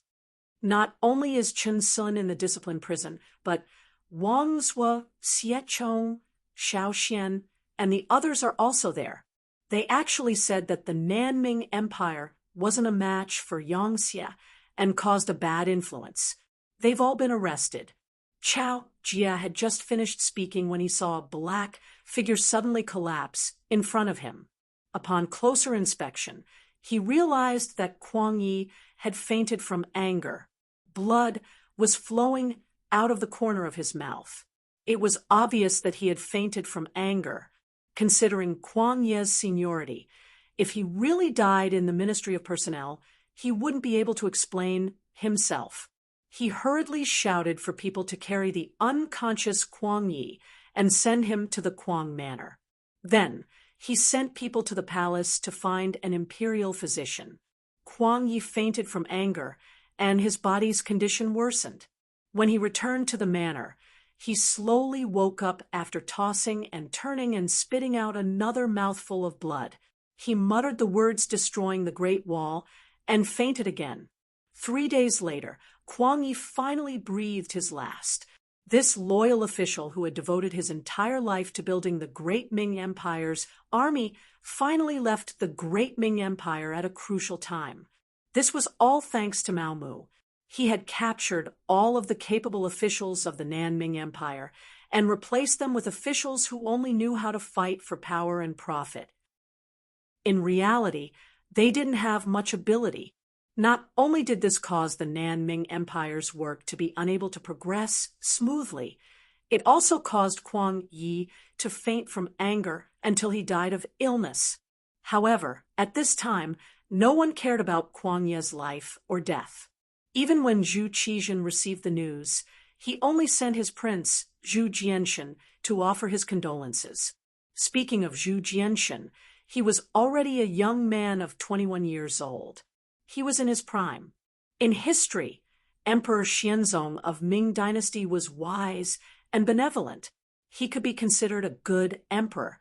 However, it was a pity that Yang Qindong's arrival changed everything. First, Zhu Qiyu seized the throne, causing Zhu Qizhen to no longer value familial love. In order to not repeat the same mistake, he didn't give the crown prince too much power. Secondly, Zhu Jianshan's mother was Madame Zhou. Because Empress Qian was in good health, she didn't die early under Mao Mu's care. She even gave birth to another prince for Zhu Qizhen, Zhu Jiani, who was now 11 years old. His mother wasn't favored, and he had a younger brother who could fight for power. As a result, he was never made the crown prince and was only an ordinary prince. This was especially true in the imperial palace. Now that Mao Mu was in power, he only had Zhu Jiani and the other young masters in his eyes. The other eunuchs naturally knew what to do. Zhu Jianshan's influence became weaker and weaker, and he could only do some unnecessary things. Kuang Yi died. Losing a great general before the great battle had even begun was somewhat unlucky. Although this great battle didn't happen, Kuang Yi wouldn't have been able to last long with his age and body.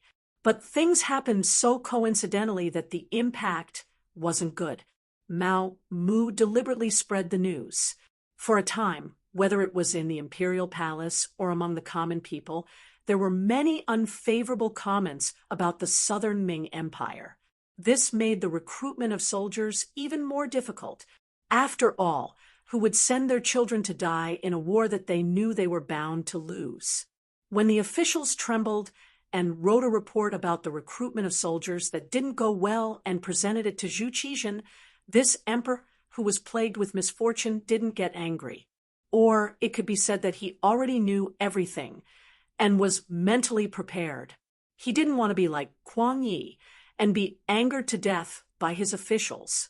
Zhu Qizhen couldn't help but think of those old officials. If those old officials were willing to help, things wouldn't be as bad as they were now. But when he thought of how those old officials had already been frightened by Yang Xie's strength, he didn't know what kind of problems would occur if he really used them. This idea was suppressed by him. If the recruitment of soldiers isn't going well, then we won't recruit for now. We now have 2 million soldiers in our hands and 800,000 soldiers on the front lines. We want them to fight a victory and let our people see the might of our southern Ming Empire's army. Come, write a decree to Guanning. Have him quickly attack and find an opportunity to destroy Yang Xie's army, to strengthen the prestige of our southern Ming Empire. Zhu Qizhen was very straightforward and directly issued a decree to mobilize the army. It was said that 100 words couldn't compare to a single action. Then he would use practical actions to prove it. Chapter 16, 81. Guangdong Provincial Commissioner's Office. Jurisdiction: Guangzhou Prefecture, Zhaoqing Prefecture, Shaozhou Prefecture, Nanxiong Prefecture, Huizhou Prefecture, Chaozhou Prefecture, Gaozhou Prefecture, Laizhou Prefecture, Lianzhou Prefecture, Qiongzhou Prefecture, etc.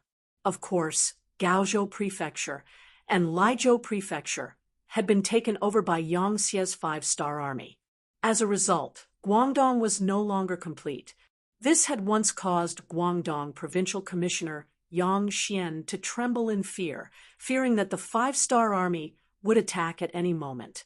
Fortunately, the imperial court had negotiated with Yang Xie, and both sides seemed to have made peace.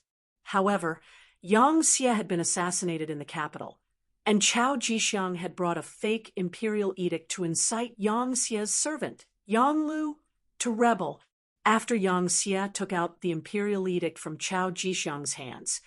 The Southern Ming imperial court naturally did not admit to it. They claimed that it was Chao Jixiang's own actions and reprimanded it for being fake.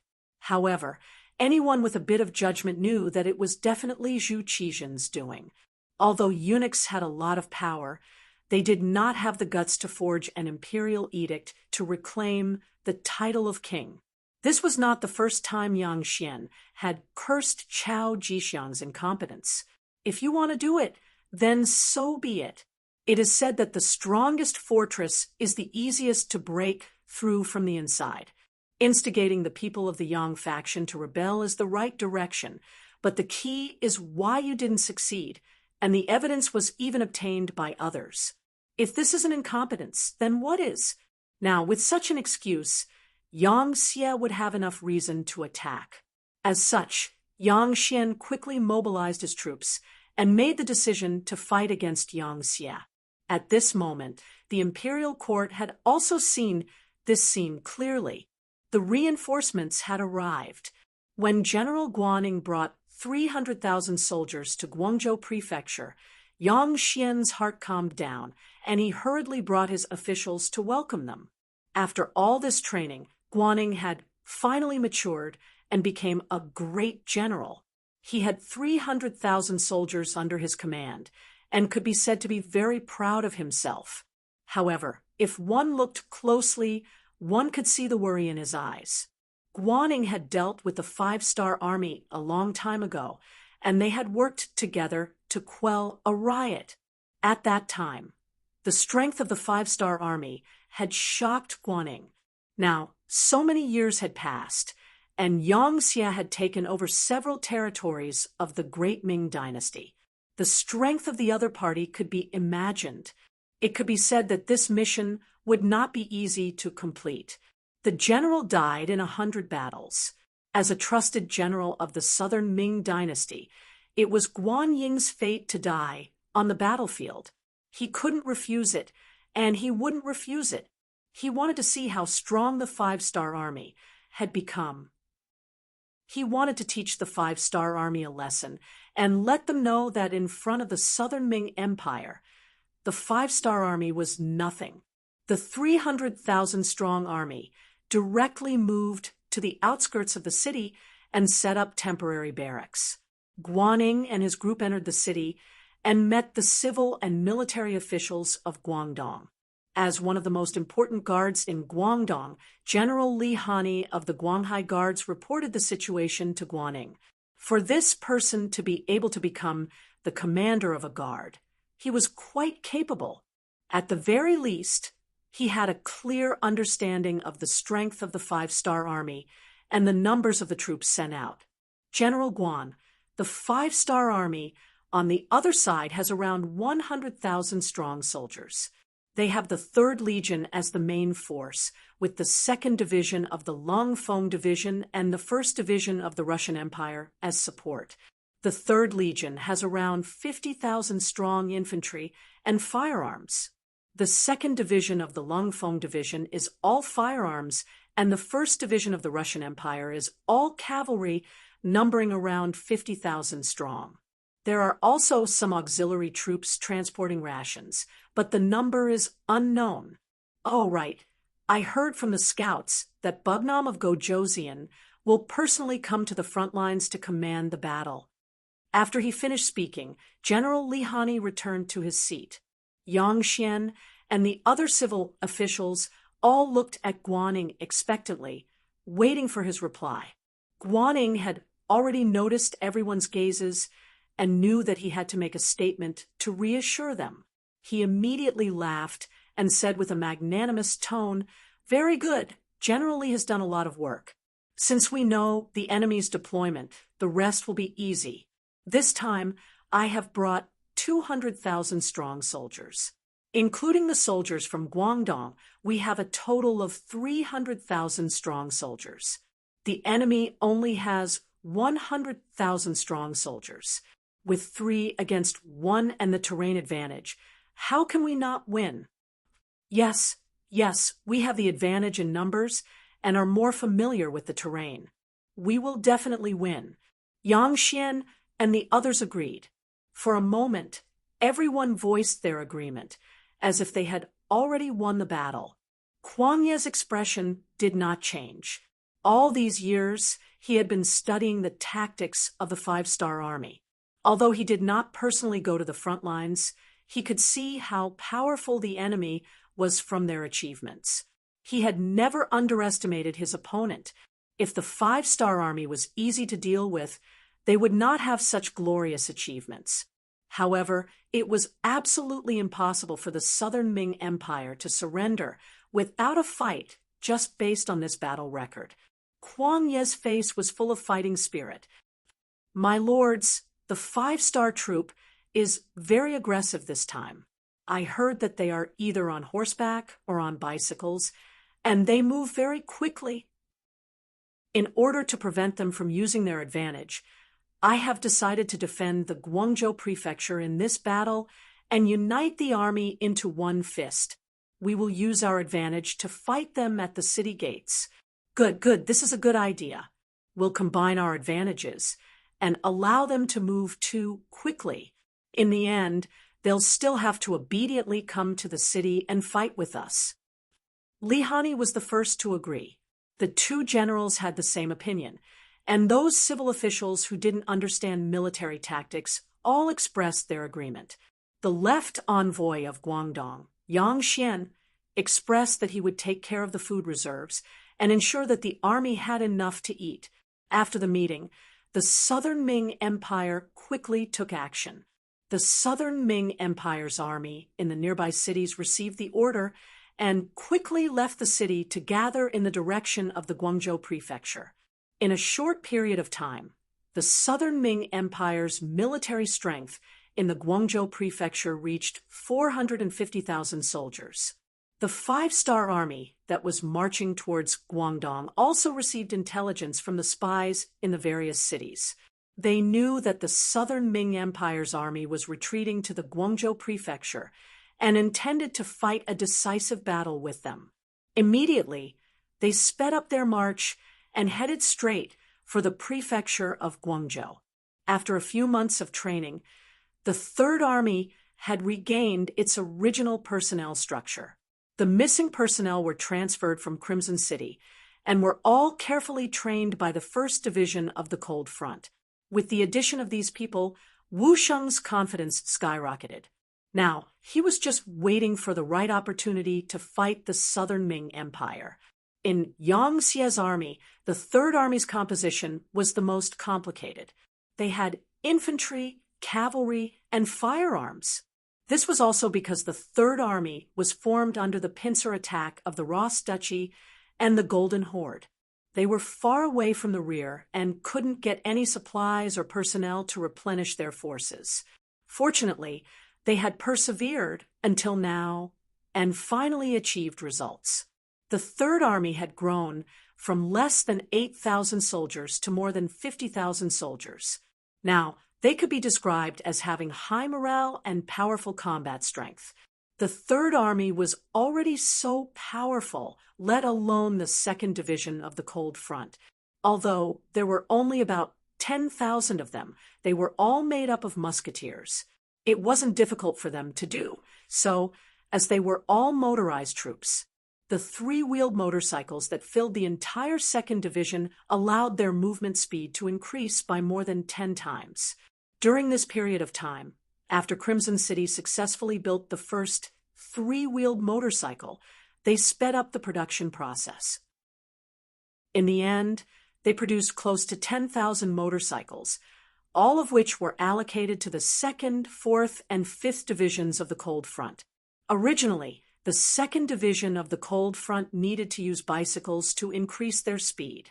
Now that they were motorized soldiers, they were filled with fighting spirit and only wanted to perform well on the battlefield to repay Bugnam of Gojosian's kindness. Now that they had two strong armies, the 1st Division of the Russian Empire was not worth mentioning. Although they were all cavalry, they were not part of the Han army, so they were only used as reserves for this battle. Although division commander, Huli was a little disappointed. He did not complain at all.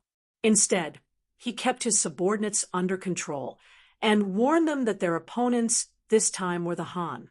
Without orders, they were not to kill innocent people. Otherwise, no one would be able to save them. In addition, Yang Qindong had also come. Along with him were 5,000 black cavalry soldiers and 100,000 logistics soldiers.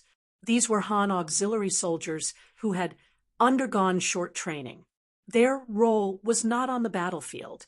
Other than transporting supplies, they were mainly responsible for guarding prisoners and propagating the Yang Xia policy. Obviously, Yang Qindong had already predicted the outcome of this battle before the battle even started. If they could not defeat the infantry of the Southern Ming army with firearms and cavalry, then the 5-star army did not want to unify the world. It was better for them to obediently stay in the city and wait for death. With firearms that were much more advanced than this era, Yang Qindong had already treated the Southern Ming as his own backyard. If it was not for the fact that he wanted to conquer this place with the smallest price, the army would have continued to advance after conquering the 3 provinces. What reason was there for a war between countries? That was just a lack of confidence. A true expert would not do such a thing. I am stronger than you, so I want to take care of you. So what? Not satisfied? If not, then come and fight. Just like how the Yang Xia conquered other countries, there was no need for a reason. He just needed to beat you until you could not take care of yourself. In the end, you would have no choice but to surrender.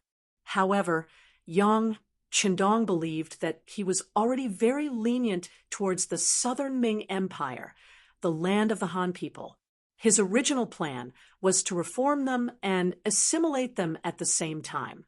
In the end, he would be able to take down the entire Southern Ming Empire without shedding a drop of blood. However, as more and more intelligence department telegrams were sent to him, he had no choice but to change his mind. When he saw the telegram that the Southern Ming Empire was preparing for war, it had caused the people to have no way of making a living. They were looking for strong men everywhere to gather food and military equipment. Most of the people were already at the point where they could no longer survive. Thus, he had no choice but to deal with the pain quickly and decided to conquer the Southern Ming Empire by force. Only then would they be able to take down the Southern Ming Empire in a shorter period of time and save the Han people. Chapter 1682. As for Chao Jixiang's matter, it was just a coincidence. This was equivalent to giving Yang Qindong an honorable reason. How could he not use it? Riding on the White Dragon, Yang Qindong charged towards Guangzhou City under the protection of the 5,000 black cavalry.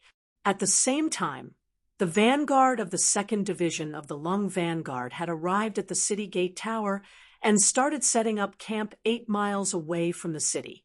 Hundreds of light and heavy machine guns had been set up on the trenches that had been temporarily dug. Although there were only 2,000 people, there was no fear on Gao Xiang's face. In his heart, he still hoped that the South Ming army would take the initiative to attack. In that case, he would be able to make the first contribution. What was disappointing was that the South Ming army in the Guangzhou prefecture didn't seem to have any intention of doing anything when they arrived. General Guan Ying stopped the other generals who wanted to go out to battle. Obviously, he didn't care about the 2,500-star army that had arrived first, because his plan was bigger. Over the years, the South Ming army had developed. For example, they had created many cannons. Due to the limitations of their technology, their cannons could only fire 3 miles away, and they used solid bullets. However, when 200 cannons were set up on the city walls, it gave people a sense of security. Guan Ying already had a plan in his mind. This time, he would wait for the enemy to charge over. He only needed to defend. That way, his cannons could be used to attack. He wanted to take down the 5-star army's prestige on the city walls and use this battle to tell the world that the 5-star army was not invincible. Just last night, Guan Ying received the news that his teacher, Kuang Yi, had passed away. He also knew that because of the news of Yang Xie's strength in the capital, the recruitment of soldiers was not effective. Many of the soldiers that were originally set up had disappeared. The 5 million soldiers that the South Ming had prepared were now only 5 million. They had lost 1 million soldiers. Guan Ying was naturally very sad about the death of his teacher. However, the battle was imminent, and grief could not solve the problem. He had to think of a way to win this battle in order to better comfort his teacher's soul in heaven. At the same time, if they fought this battle well, it would strengthen the confidence of the Southern Ming dynasty and the people. Only then would they be able to recruit more soldiers and fight a long battle with the 5-star army. In the end, they would achieve the ultimate goal of not invading the Southern Ming dynasty. On this point, Guan Ying clearly knew his own limits. He knew that it was impossible for the South Ming Empire to defeat Yang Xie. Disregarding everything else, the other party had taken over so much territory and stationed troops everywhere. Once all of them were called back, just the number alone was enough to scare people to death. Therefore, he only asked for a draw.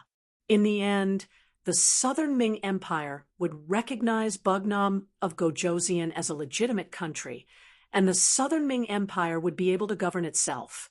However, this goal was not so easy to achieve. To be safe, Guan Ying chose to defend. He wanted to use the city walls to block the 5-star army. Commander Gao Xiang waited until the next morning.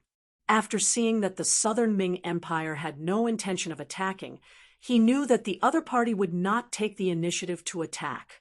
Immediately, he reported what had happened and his analysis to the division headquarters using an electric suit. Not long after, Yang Qindong also received the news. Ha! Young master, this Guan Ying has grown up. He can keep his composure. However, he thinks that he can stop our army with 450,000 soldiers. That's a bit of a fantasy. Beta Persei, who was accompanying him, also saw this telegram. He immediately looked down on Guan Ying and laughed. Yang Lu had been killed. A white silk had ended his life. It could be considered a dignified death. At that time, Tiger's Mane, Beta Persei, Yang San, Yang Si, and Yang Wu were all present. They could be considered brothers, and they came to send him off. Although Yang Lu was dead, the impact of the incident had already happened. Other than Tiger's Mane, the other servants could not help but worry about their future. After all, such a thing had happened. If the young master was no longer close to them, it would be reasonable. Fortunately, Yang Qindong was only concerned about the incident and not the person. Yang Lu was dead, so in his eyes, the matter was considered over. This time, he still brought Beta Persei with him. As soon as this signal was sent, it completely calmed the hearts of the servants. It also let the other officials of Yang Xie know that the servants were still servants. They were still trusted by Bugnam of Gojoseon. Some people who originally wanted to replace Yang Lu also gave up on this idea. The situation in Yang Xie became stable again. Okay, Beta Persei, go and call Yumi on over. Yang Qindong also smiled. Beta Persei's words on this matter were very much in line with his thoughts. In modern warfare, whoever had more people would not necessarily win, and whoever defended would have more advantages. The power and advanced weapons would ultimately determine the route of victory and defeat, just like in the original historical space-time. On the battlefield of Normandy, a German machine gunner killed more than 1,000 Allied soldiers with a machine gun. This was enough proof. Of course, not all armies applied this model. For example, the soldiers of the People's Liberation Army in the future defeated their opponents one by one with a rifle, but this theory was still applicable to most of the enemies of the army. After a while, Yu Mian came in front of Yang Qindong. Speaking of which, the two had not seen each other for a long time. The last time they met, they even made a bet. It turned out that Yang Qindong won again. Today, the Far Eastern province had long become one of Yang Xie's important granaries. There was a large area of fertile land, rich in forest resources and various minerals.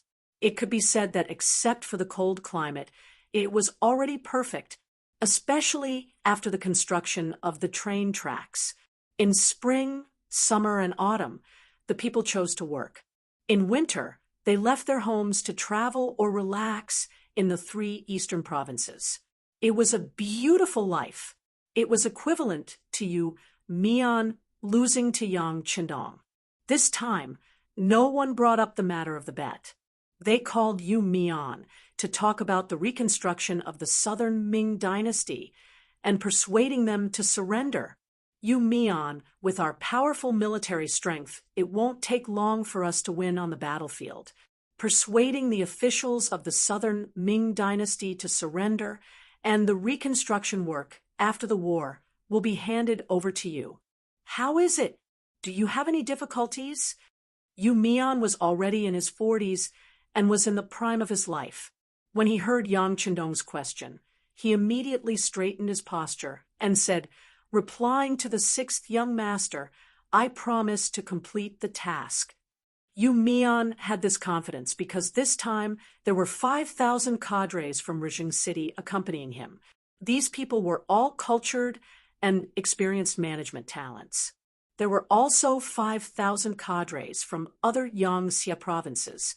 They had considerable experience in migration, land distribution, and city reconstruction. Adding on the fact that Rijing City had prepared enough food and necessities, Yu Mian was confident that he could complete this task. It had to be said that Yang Qindong's migration policy was really good. Because of the migration, the barriers between the different races were disrupted, and the opposing voices could not work together. Every time they went to a new place, they would face a group of unfamiliar people and even unfamiliar races. No matter how capable and ambitious they were. In this kind of environment, they could only lower their heads and accept their fate. Not to mention, the Yang Xie did not disregard the people after the migration. They distributed land, houses, seeds, food, and necessities, and so on. They hoped that the people after the migration would have food to eat and houses to live in. Like this, who would think of rebelling? To most of the people, they did not ask for much. As long as they had a place to settle down, they would be satisfied. As for the rise and fall of a race, that was something that only a few ambitious people would think about. It was not something that the common people should think about. It was because of this migration policy that there were very few rebellions in Yang Xie's territory. Almost every piece of land that they occupied, other than having to pay a hefty price in the beginning to provide money and money. After a few years, this place would begin to exert its power and provide food and money to the Yang faction. This also helped the Yang faction to grow stronger and stronger. Of course, the prerequisite for this was that most of the people were uncultured. If it was the future where everyone was familiar with the history of their race, it would be difficult to carry out such a large-scale migration, and there would be endless problems. It was also because of this that the Yang Xie started to popularize culture in their territory. The difference was that everyone, regardless of race, had to learn the Han culture write Chinese, and speak the Han language. This was tantamount to a cultural assimilation. Like this, many years later, everyone would only know about the Han culture and would not know that there were so many different languages in the world. The more Yu Mian thought about this, the more he admired Yang Qindong. In fact, it was not just him. In the entire Yangtze, most of the Han officials admired Yang Qindong, and this admiration turned into respect. Yang Qindong did not feel much about this. He only knew that since he had come to this world and had brought the Tsang with him, he had to do something. It was just that the results were out of his expectations, but this kind of result was even better, and he was even happier. After Yu Mian did not have any more questions, he quickly bid farewell and left. Yang Qindong rode the white dragon, and the black cavalry went straight to the Guangzhou prefecture. April 1468 AD. Under the Guangzhou prefecture city, more than 100,000 five-star army were stationed here. The bright five-star flag fluttered in the wind, and from afar, it was a world of red flags. As more and more five-star army soldiers gathered, the South Ming army on the city gate tower continuously moved boulders, wooden sleepers, kerosene, bows, and other things to the top of the city gate tower, as if they were going to defend to the death. With these resources, they were confident that the five-star army wouldn't be able to return and would suffer heavy losses. Guan Ying even found Commander Li Hani and proposed that if the five-star army failed to attack the city, they would send out an army to counterattack. All the war horses in the city were also mobilized, forming a total of 5,000 cavalrymen. When the time was right, they would counterattack with all their might and obtain the final victory of the Guangzhou prefecture city. Chapter 16, 83.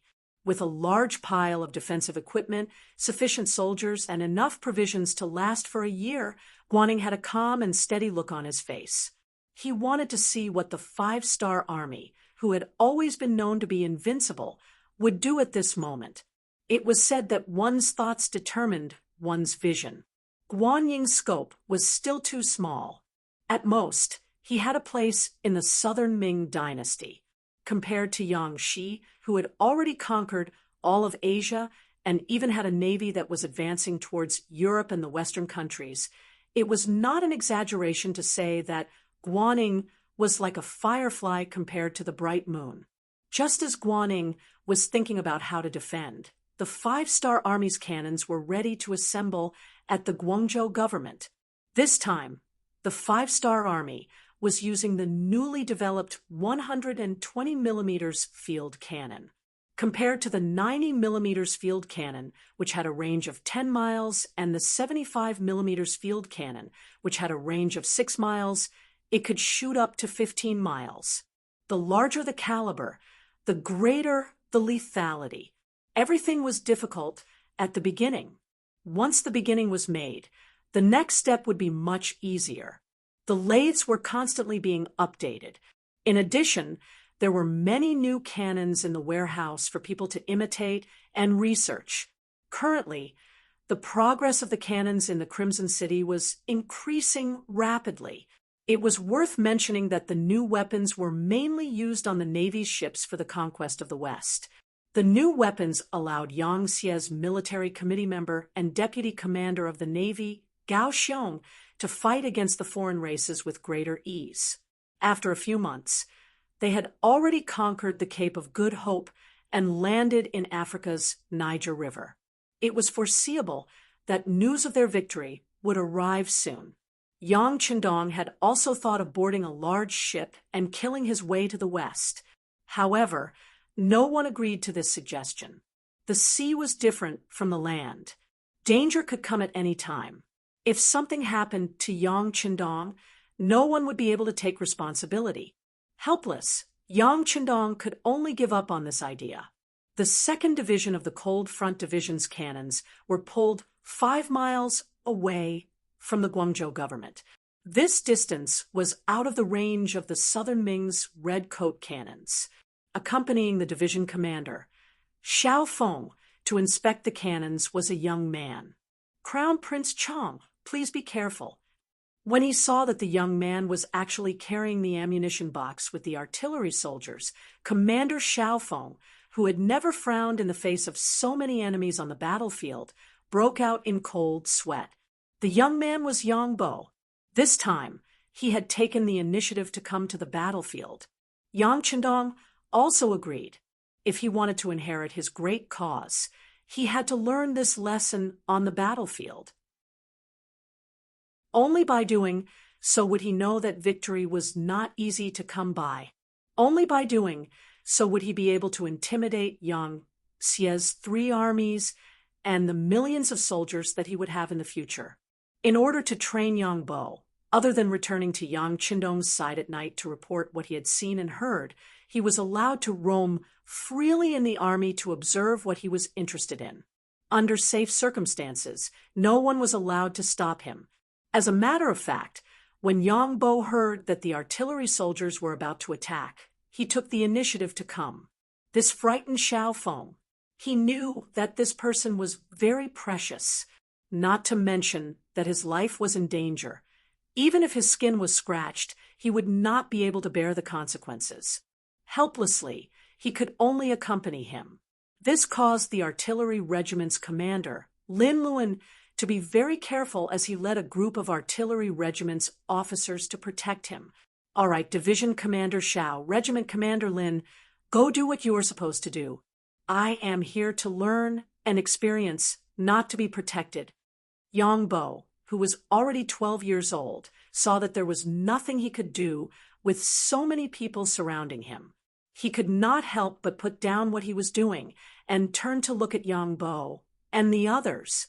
Crown Prince Chang, but Xiao Feng and the others wanted to say something, but Yang Bo's face darkened. Follow my orders.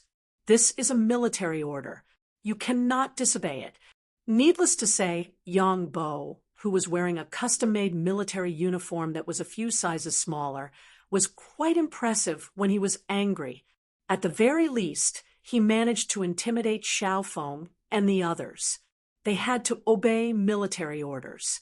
After saluting in unison, they went back to doing what they were supposed to do. Ba Daojiang and Peng, you led 200 black cavalry soldiers to watch from the side. Their faces were filled with gratification. The Crown Prince Chang's aura was getting stronger and stronger. It would not be long before he had the ability to inherit the 6th young master's legacy. This was just a small interlude. The Cold Vanguard soldiers were busy. Guaning received the news from the top of the Guangzhou Prefecture's City Gate Tower and was looking around. They had something similar to binoculars in their hands, but the quality was not as good as the 5-star armies. They could only see further. They are deploying the artillery. They are about 5 miles away from us. Our artillery cannot reach that far. Guaning put down his binoculars and frowned as he spoke. He knew the power of the artillery and knew that it was the 5-star army's forte. They were no match for them in this aspect. However, it did not matter. The main point of attacking a city was to take down the city. It was not a competition of whose artillery was more powerful. Your artillery could not possibly charge up the city gate tower like a human. In the end, they still had to rely on humans to climb up the city gate. Not to mention, Guaning had already arranged enough troops in the streets of the city. This was the embryonic form of urban warfare. There were quite a lot of people in the prefecture of Guangzhou at the moment. There were more than 450,000 soldiers. In addition to the civilians who rushed over from various prefectures, there were more than 1 million people. This was because there were many commoners who had left the southern Ming Empire for Qiqian City. Otherwise, the number of commoners alone would have exceeded 2 million. Remember, when the enemy's artillery fire, you must find a place to hide. Do not run around. That will only increase the danger. Also, We don't need to arrange too many soldiers on the city gate tower for the time being. When the enemy's cannons have finished firing, the soldiers will rush up the city gate tower and give the 5-star army a fatal blow." As Guaning spoke, someone beside him was recording. After a while, these words would be transmitted to the ears of the various generals. Just from these arrangements, one could see that Guaning was indeed capable. At the very least, he knew how to avoid the spearhead. However, it was a pity that he had too little understanding of the power of the artillery. In other words, he had underestimated the power of the 5-star army's artillery. This meant that he was destined to lose in the end. The artillery regiment was deployed. The artillery regiment was divided into 3 groups. They were respectively guarding the north, west, and south gates of the Guangzhou prefecture. Only the east gate was left. This was what the art of war referred to as Surround 3 and Block 1. If the enemy was left with a chance of survival, they would not risk their lives to fight back. Outside the east gate, the 3rd Corps and the 1st Division had already prepared an ambush. They were just waiting for the South Ming army to escape from here. Then, they would deal with them once and for all. After the artillery was set up, the ammunition was also transported. The sky was already dark. Yang Chendong decided to launch the artillery attack early in the morning. As such, the soldiers fell asleep early in the morning. Yang Bo, on the other hand, could not fall asleep. After thinking about it in bed, he went to Yang Chendong's main tent. Yang Chendong did not sleep. With his current body, he only needed to meditate for 2 hours when he was tired and let the qi in his body circulate through his body several times. After that, he would be full of energy again. He had already passed this set of techniques to Yang Chendong. Perhaps it was because of his physique that he had transmigrated to. Yang Chendong could cultivate qi and control it well. However, Yang Bo was still unable to do so. He still needed more time to practice. Yang Chendong, who had not slept, was looking at the telegrams sent from various departments. He would ponder from time to time. When he thought of something, he would write down some instructions. When Beta Persei said that Crown Prince Chang wanted to see him, he stopped writing and sat up straight. Yang Bo entered the tent and bowed respectfully. Then he called out, "Father." "Bo, it's already so late. Why aren't you sleeping? Are you too excited?" "Ha ha." Yang Chendong waved his hand and called Yang Bo to sit beside him. "Father, Bo is not excited. I just don't understand some things," Yang Bo said with an expression of asking for advice. "Oh, what is it that you don't understand? Tell me about it." Yang Chendong had a fatherly smile on his face. He liked Yang Bo's attitude of asking for advice. There was nothing shameful about asking if he did not understand. On the contrary, pretending to know when he did not know would ruin things. "Yes." Yang Bo took the initiative to stand up and asked with an expression of learning, "Father, you once said that your greatest wish was to bring the Han people to the peak of the world, to bring harmony to the world, and to let the Han people live the best lives. However, if we were to bombard like this, wouldn't the Guangzhou prefecture be destroyed? Wouldn't the Han people in the city be killed as well? Wouldn't that be? What would that be?" Yang Bo did not say, but he believed that his father would understand his question. "Ha, very good. Bo's thoughts of pitying the people are good. However, it is impossible for there to be no deaths in a war. Most importantly, if we are able to eliminate the 450,000 soldiers of the Southern Ming Empire, it will play a positive role in our conquest of the Southern Ming Empire. Using this battle to determine victory and defeat will reduce the difficulty of our conquest. This is very worthwhile. Furthermore, be it the soldiers or the people in the city, they are not innocent. The soldiers were ordered to fight. If we don't kill them, they will kill us. As for the people, When we gave them the chance to leave from the various ports and head to Chichen City, many of them left obediently. However, there are still some who stayed behind. You know why? This. Yang Bo pondered for a moment before saying, I'm afraid that the people who stayed behind do not trust us. They still have fantasies about the southern Ming Empire. Very good, Bo is right. Since they do not trust us, and they have made their own choice, they are our enemies. We cannot show mercy to our enemies, so it is not wrong to bombard them. Of course, they are Han people after all. If they did not help the southern Ming Empire and chose to abandon the city and escape, Father will do his best to be merciful and not take their lives. However, if they did something wrong, they will be punished. All of their assets will be confiscated, and they will be put through labor for 1 to 3 years. After they are released, they will still be Han people and can enjoy the fruits of our labor.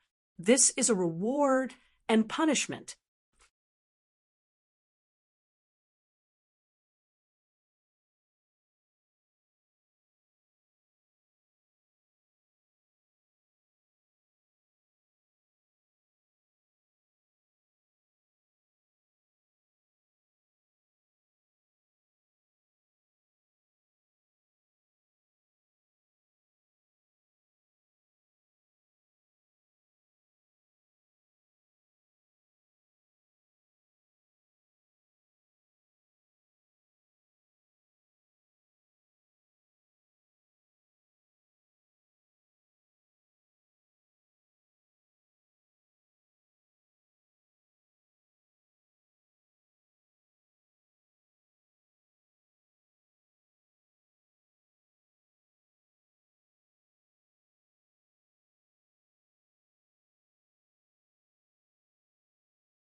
Chapter 1684.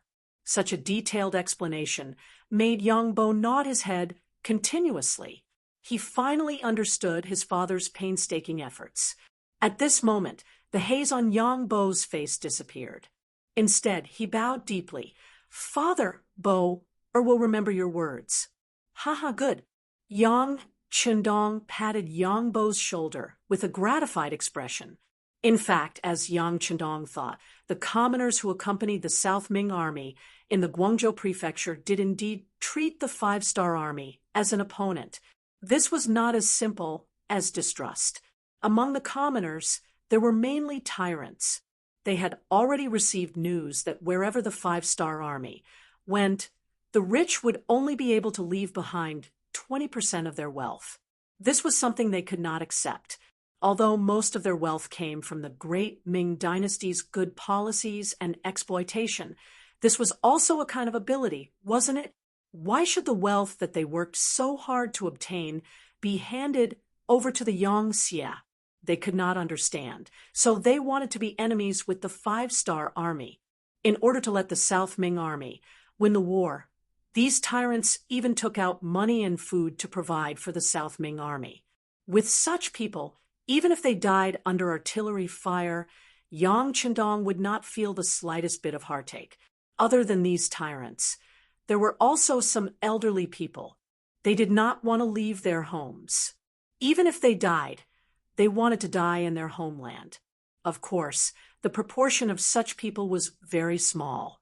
There was also a group of scholars from the great Ming dynasty. They had learned the ways of Confucius and Mencius from a young age, and were very knowledgeable. Under the great Ming dynasty's system, bookworms like them had a very high chance of becoming government officials. However, once they were transferred to the Yang faction, they would no longer have any prospects for development, and so these people stayed behind. But even if they stayed behind, when they saw the South Ming army practicing formations in the barracks before the war started, they still looked down on them and said they are really all brawn and no brains. Their actions are a disgrace to the educated. He was about to die, surrounded and unable to go anywhere, yet he still looked down on martial artists and soldiers. Even if such a person entered the Yangtze, he would still be reformed. Even if some of these people died, no one would feel sorry for them. In short, the people who stayed behind were all enemies of the Yang faction. Even if they were enemies, how could they be innocent under the fire of the cannons? The night passed uneventfully, and the sun rose as usual the next morning. The soldiers of the five-star army had a hot breakfast early in the morning. When it was 7 o'clock, the artillery soldiers were in position, and the shells were loaded.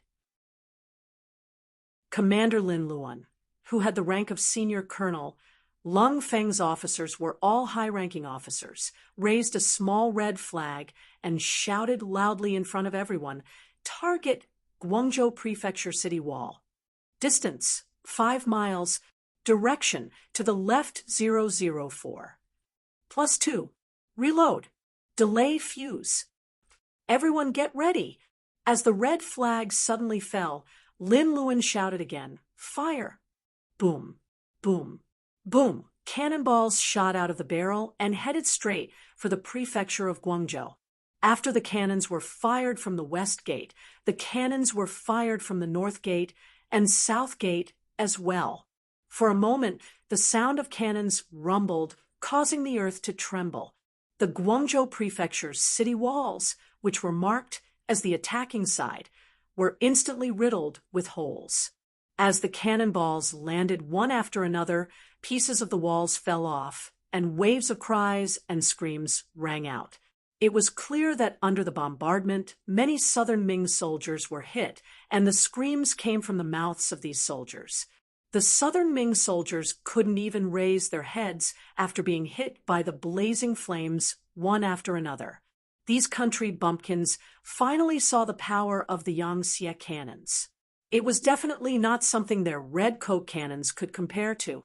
The 200 red coat cannons that were set up in the surroundings were now in a miserable state. Under the barrage of cannon fire, it was smashed into a pile of scrap metal. It was impossible for it to display its strength.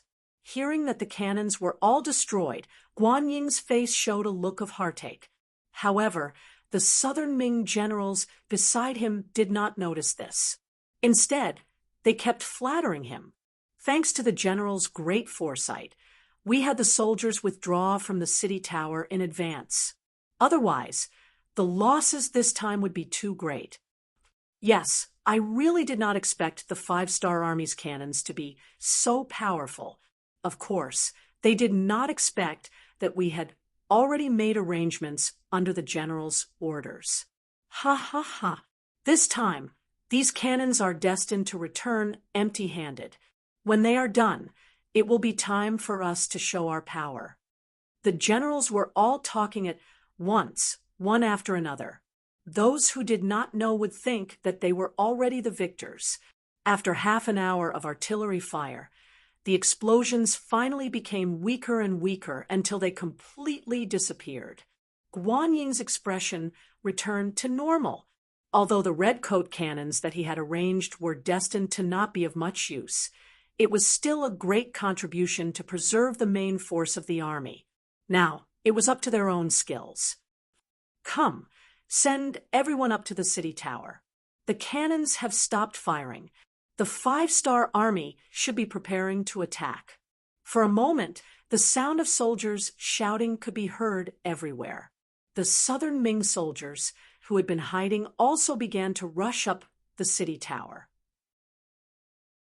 However, when they really reached the city tower, they realized that there were no enemies in front of them.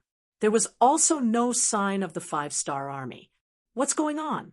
Why didn't they charge? Many of the generals on the city tower were puzzled. Guan Ying also did not immediately understand. He stood there and was vexed. Suddenly, he thought of a possibility. He immediately shouted, "Not good! The five-star army is going to continue firing. Quickly, everyone retreat." After shouting, Guan Ying ignored the others and was the first to go down the city tower. At this moment, the cannons sounded again. The five-star army's cannons had covered the city for the second time. As a person from the future, Yang Qindong was naturally more familiar with the use of cannons than other people. For example, the second cannons had already been used during the anti-Japanese war. This method would often cause the enemy to be unable to grasp the situation and would often cause them to pay a heavy price.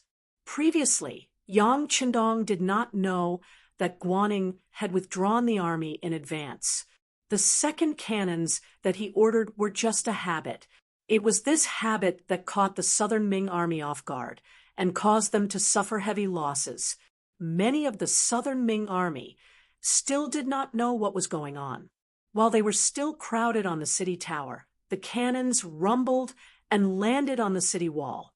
One by one, the southern Ming army was blown away, killed, or injured. Just the second round of cannon fire had affected at least 4,000 southern Ming soldiers. When the cannons stopped, the city tower was filled with broken limbs. Occasionally, there were people who were lucky enough to survive. However, they were also injured and crying in pain. At this time, there were no effective anti-inflammatory drugs.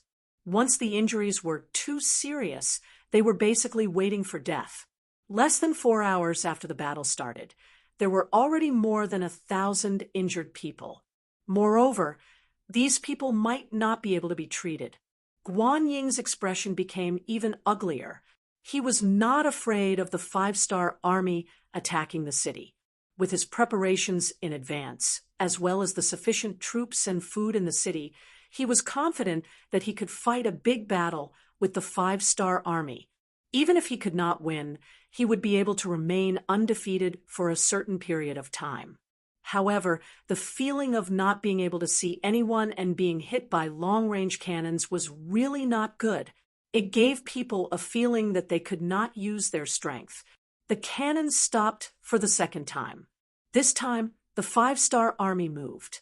However, they only sent out a few people. Each of them held a metal loudspeaker and came to a place 1 arrow away from the city tower. They shouted loudly, "Southern Ming army, listen up. The five-star army is willing to accept the injured southern Ming soldiers because we are all Han people. You just need to use a crane to lower them down from the city tower. Then, our army will take them away for treatment to save their lives." There is no need to thank us. If you want to thank someone, thank your parents for giving birth to you in the land of Han people. Southern Ming Army, listen up. The 5-star army is, the shouts came again and again. Several people took turns to shout. There were people below the city gates. This way, they could ensure that the Southern Ming soldiers in the city could hear them clearly. After another half an hour, the people who had shouted finally turned around and left. Seeing the 5-star army leave, a few generals looked at Guaning worriedly and asked, "General, what should we do?" How was this treating a patient? This was clearly a psychological tactic. This was to buy people's hearts and also to mess up their morale. How could Guan Ying not know what was going on? However, the other party did not attack the city. What could he do? Thinking that he could not mess up before attacking the city, Guan Ying gritted his teeth and said, "Find the best doctors in the city and let them treat the injured. This will calm the soldiers down." This was clearly going against the 5-star army.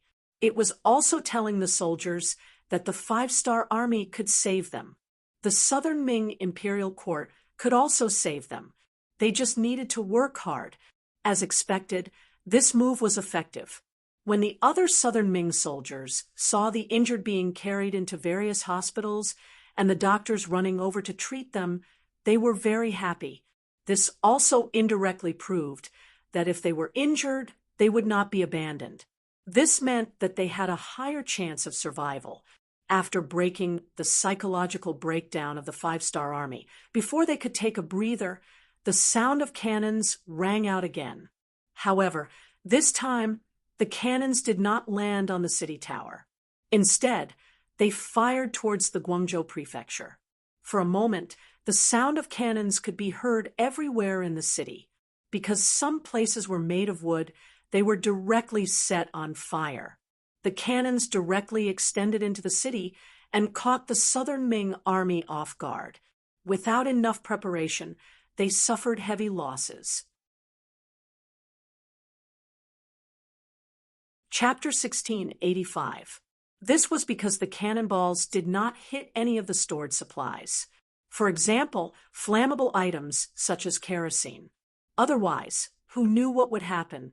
After another half an hour, the sound of cannonballs stopped. Then, some people holding metal horns came and began to shout at the foot of the city. In order to stabilize the morale of the army, Guan Ying had no choice but to send the wounded to the hospital for treatment. However, there was news from the hospital that they had already treated 3,000 to 4,000 patients in half a morning. They had already reached their limit. If there were more patients, they would not be able to treat them. This answer made Guan Ying's face instantly turn black. Didn't this mean that if the 5-star army continued to bombard the city, the morale of his army would be shaken? Just as Guan Ying was thinking about what to do, the 5-star army retreated. In exchange, there was another rumbling sound of cannonballs. The Southern Ming army suffered heavy losses again. Thousands of people were killed and thousands of people were injured. Finally, it was noon. The 5-star army's bombardment stopped. Looking from afar, smoke rose in spirals. It was obvious that they were eating lunch. In contrast, although the Southern Ming army in the city had prepared their meals, there were not many people who had an appetite, especially when they saw many soldiers and civilians lying on the streets and wailing. When they saw that there was no doctor to take care of them, some of the soldiers' faces began to change. It was as if they could see their future. The morale of the army began to waver. "Bastard, the 5-star army is not a real hero. They don't dare to fight us with real swords and spears." Guan Ying roared in anger. This caused the other generals to lower their heads. At this time, no one was willing to speak. Seeing that no one was speaking, Guan Ying became even angrier. "Fine, since they don't want to come, then we will go out. General Li, this time it's up to you. Don't worry, after the cavalry rushes out, I will immediately send the infantry to protect your flanks. This time, we will catch the 5-star army unprepared." Good. Li Hani nodded heavily. This feeling of being beaten without being able to hit anyone was really unpleasant. He also thought that it was time to fight back. Guaning did not expect that the trump card he had prepared would be used so soon. But at this moment, he really couldn't think of a better way. The southern Ming dynasty's 5,000 cavalry began to make their preparations. However, it was not entirely accurate to say that there were 5,000 cavalrymen. After the 3 rounds of cannon fire in the morning, the cavalrymen also suffered some losses. About 100 of them were injured by the cannonballs. However, for a team of 5,000 people, losing 100 or so people was not a big deal. Li Hani was clad in armor and held a long spear in his hand. He looked very majestic. The cavalry behind him also had all kinds of weapons. For example, long sabers, spears, halberds, axes, and so on. Just from this point alone, this cavalry wasn't very proper. This was because everyone knew that if cavalry wanted to develop their advantages, they had to be flexible, quick, and take advantage of the situation. A sharp, light, and nimble saber was the best weapon.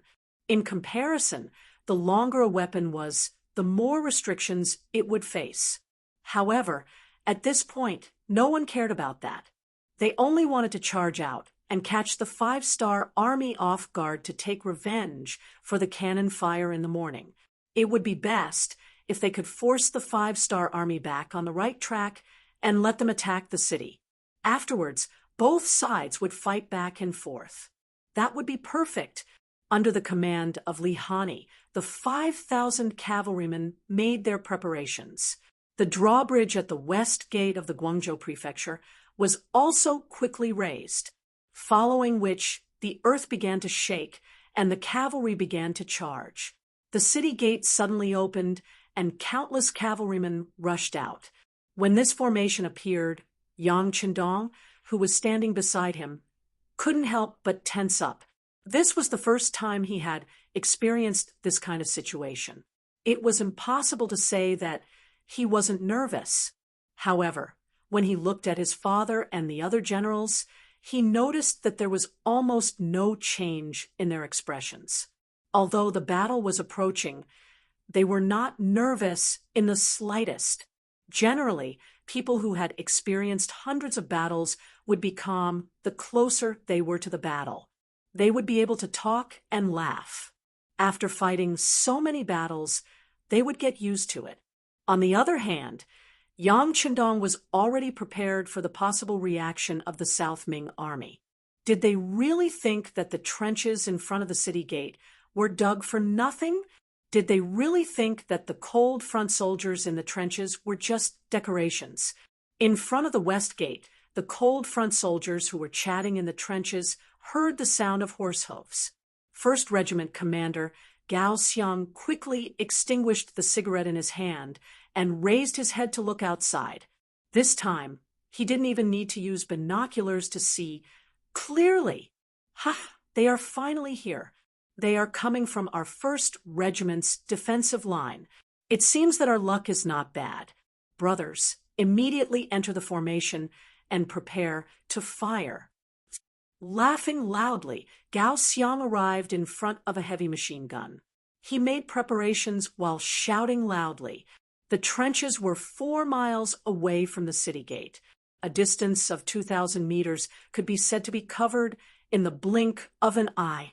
However, even though they were fast, there were still bullets faster than them.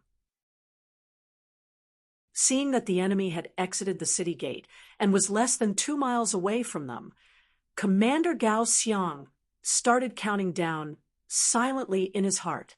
5, 4, 3, 2, fire. Da-da-da, da-da-da.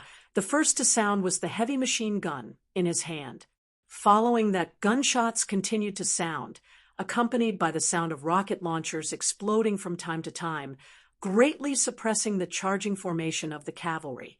Under the barrage of gunfire and cannon fire, the southern Ming cavalry that charged forward were cut down like chives, falling to the ground one after another. In order to display their advantage, Li Hani even formed a charging formation and gathered the cavalry together. This originally allowed them to be like a knife that stabbed into the enemy's camp. However, when faced with the powerful firearms of the five-star army, this method was equivalent to helping the flintlock soldiers and was equivalent to gathering together to become live targets. As the saying goes, the faster you charge, the faster you die. The closer you charge, the faster you die. When batches of cavalrymen were hit by the spears and fell to the ground, they were trampled by the cavalrymen behind them and turned into a pile of meat paste. The momentum of the southern Ming army's cavalry began to slow down. Under the blockade of hundreds of light and heavy machine guns, less than 5,000 cavalry could not get close at all. Needless to say, rocket launchers, grenades, and other weapons were fired continuously as if they were free of charge. Retreat, retreat quickly. After nearly half of the cavalry died in a short period of time, Li Hani's face became very distressed. He could not bear such losses and finally made the decision to retreat. As soon as his voice fell, the cavalry turned their horses back. However, if they wanted to go back now, how could they do it without paying a price? The gunshots continued, and the cavalry continued to fall from their horses. About 1,000 cavalry died in battle, and the remaining South Ming cavalry hurriedly fled into the city. After entering the city, Li Hani's tears fell. There were 5,000 cavalry just now, but in just a short while, there were less than 2,000 cavalry left. They did not even touch a hair of the enemy. This battle was really useless. Guaning had already arrived at the city tower, but he did not have any intention of blaming Li Hani. If he was the one leading the troops just now, he would have ordered the army to retreat. After all, the number of cavalry was too small. If there were 100,000 cavalry, he might have taken the risk. General, after seeing Guaning, the tears on Li Hani's face had yet to dry. Sai, go and rest first. We will think of other ways. Guaning comforted him. Before he could think of another solution, another round of bombardment began. The city was once again in a mess. Countless soldiers and civilians were killed or injured. In the afternoon, there were 3 rounds of cannon fire, 3 rounds of shouting, and finally it was night time.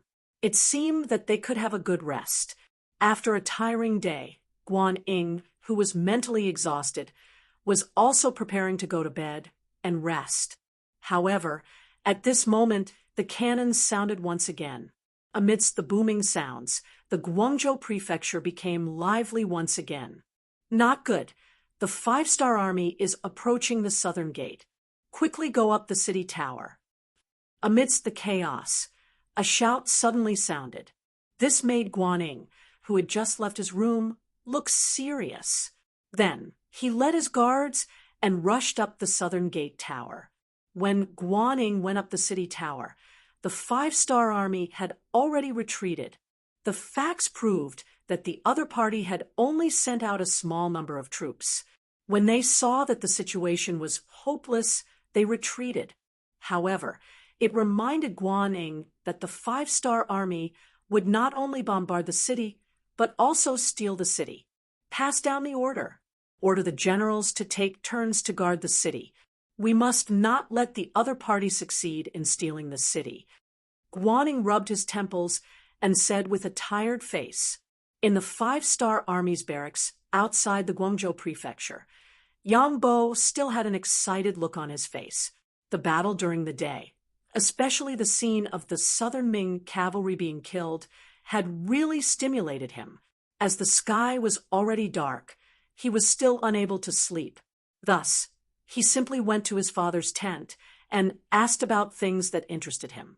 Father, did we not succeed in stealing the barracks? Why didn't we send more troops and use cannon fire to cover it? Bo, stealing the barracks is fake. There is no need for us to do such a risky thing. By doing so, we are reminding the other party that we are strong and that they will be on guard. After a while, they will have no choice but to deal with us. This will make them even more tired. Not only will they be physically tired, but they will also be mentally tired. This will play a very positive role in accelerating their collapse. So that's how it is. Yang Bo nodded, as if he understood.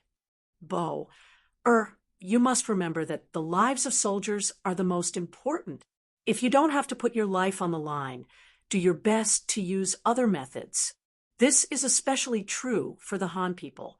War is a kind of knowledge, and there are too many ways to do it.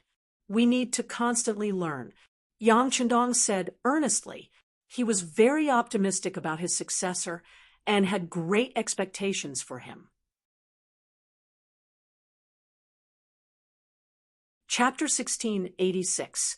Yang Bo nodded heavily. On this day, he truly witnessed the cruelty of the battlefield. Although he could not enter the city and could not see the tragic scene in the Guangzhou prefecture, he could still imagine it, just like what his father Xinri said. Since these people chose to be enemies with Yang Xie, then regardless of whether they were soldiers or civilians, they were all enemies. Yang Xie could not be soft-hearted towards his enemies.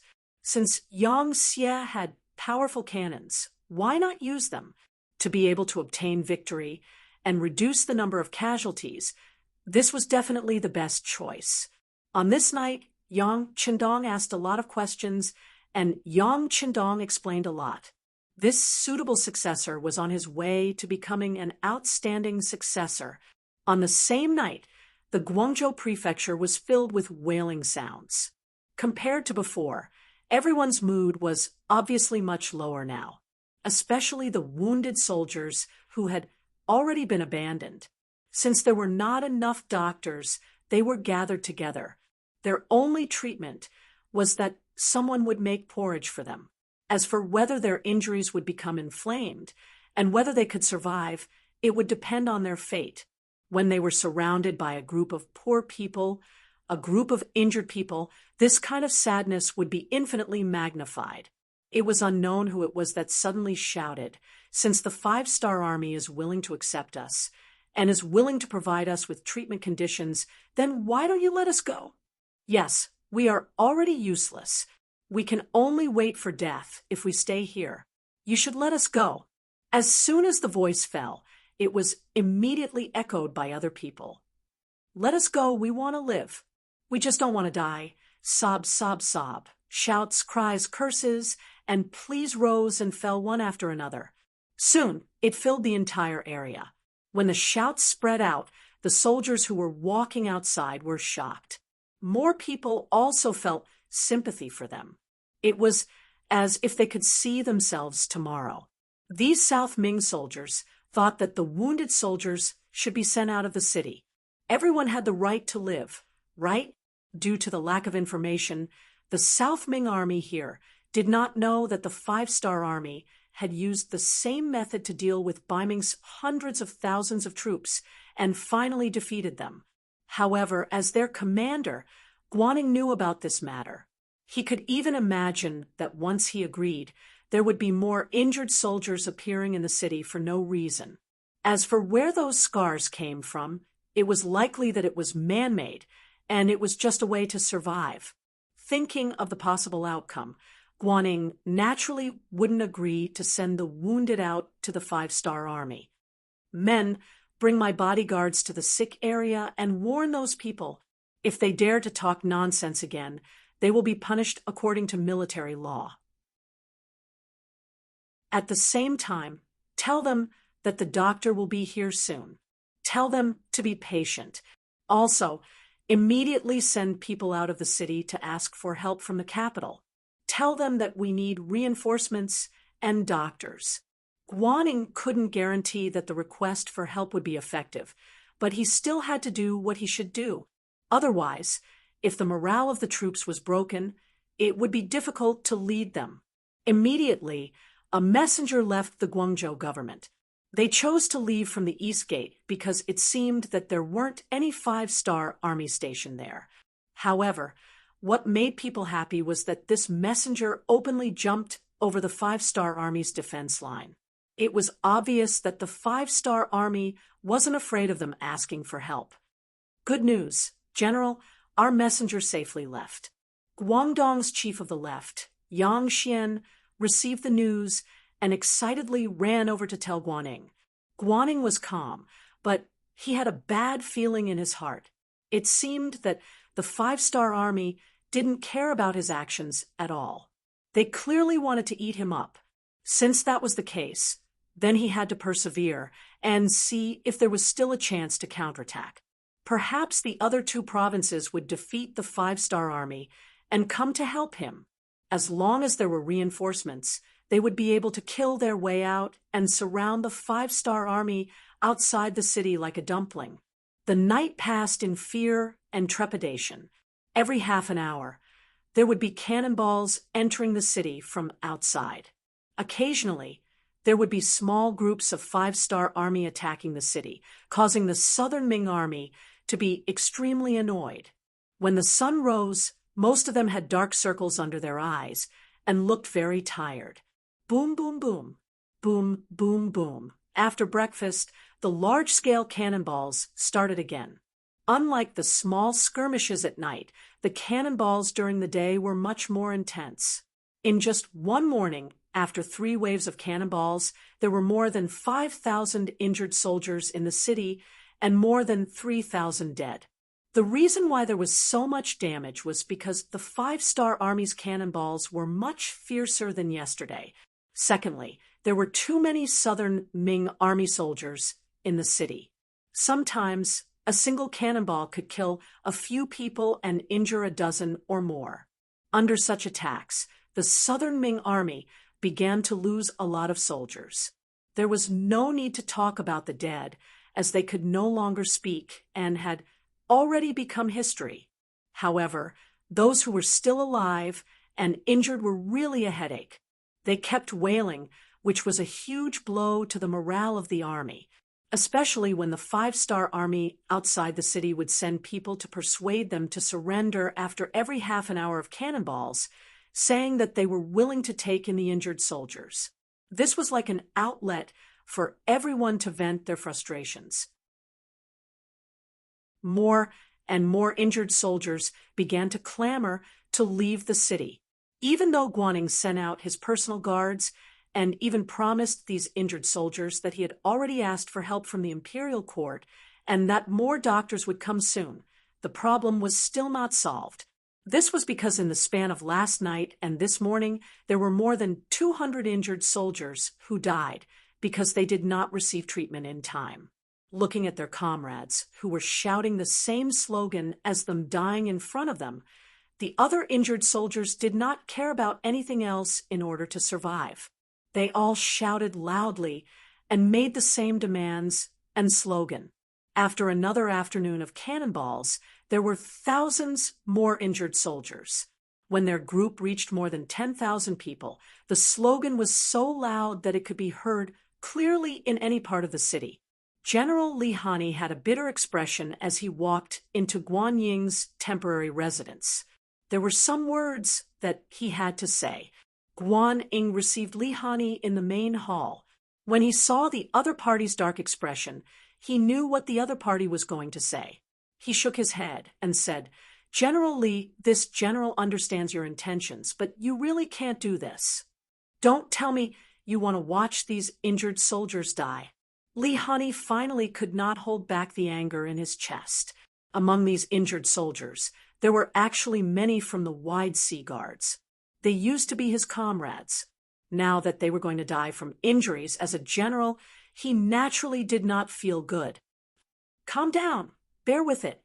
How about this? Give me 3 more days and see the situation first." Guaning did not immediately agree, but he did not refuse either. He was very clear that a general like Li Hani was very influential. If he joined forces with others to force him to abdicate, the situation would be the worst. Therefore, he could not directly refuse. The reason why he said to wait for 3 more days was mainly because he was hoping for a fluke. For example, Was the five-star army about to run out of ammunition? Bombarding like this every day consumed a lot of gunpowder. Perhaps they could not hold on any longer, or perhaps the injured soldiers had thought it through, or everyone had gotten used to their cries. More importantly, he had already sent people out to look for reinforcements. Even if the imperial court's reinforcements would not arrive so quickly, as long as they could bring him news of reinforcements, it would be enough to motivate him and give him a reason to hold on. In short, he would drag it on for as long as he could. The situation might change at any time. Since Guanning had already said so, what else could Li Hani say?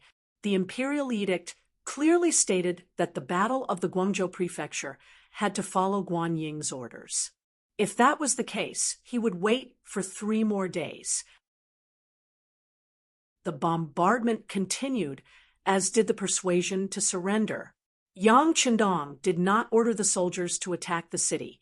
He only continued to bombard the city with cannons. The situation on the battlefield was also somewhat lukewarm. Compared to the battlefield in front of the Guangzhou Prefecture, the Nanchang Prefecture was about to fall into chaos.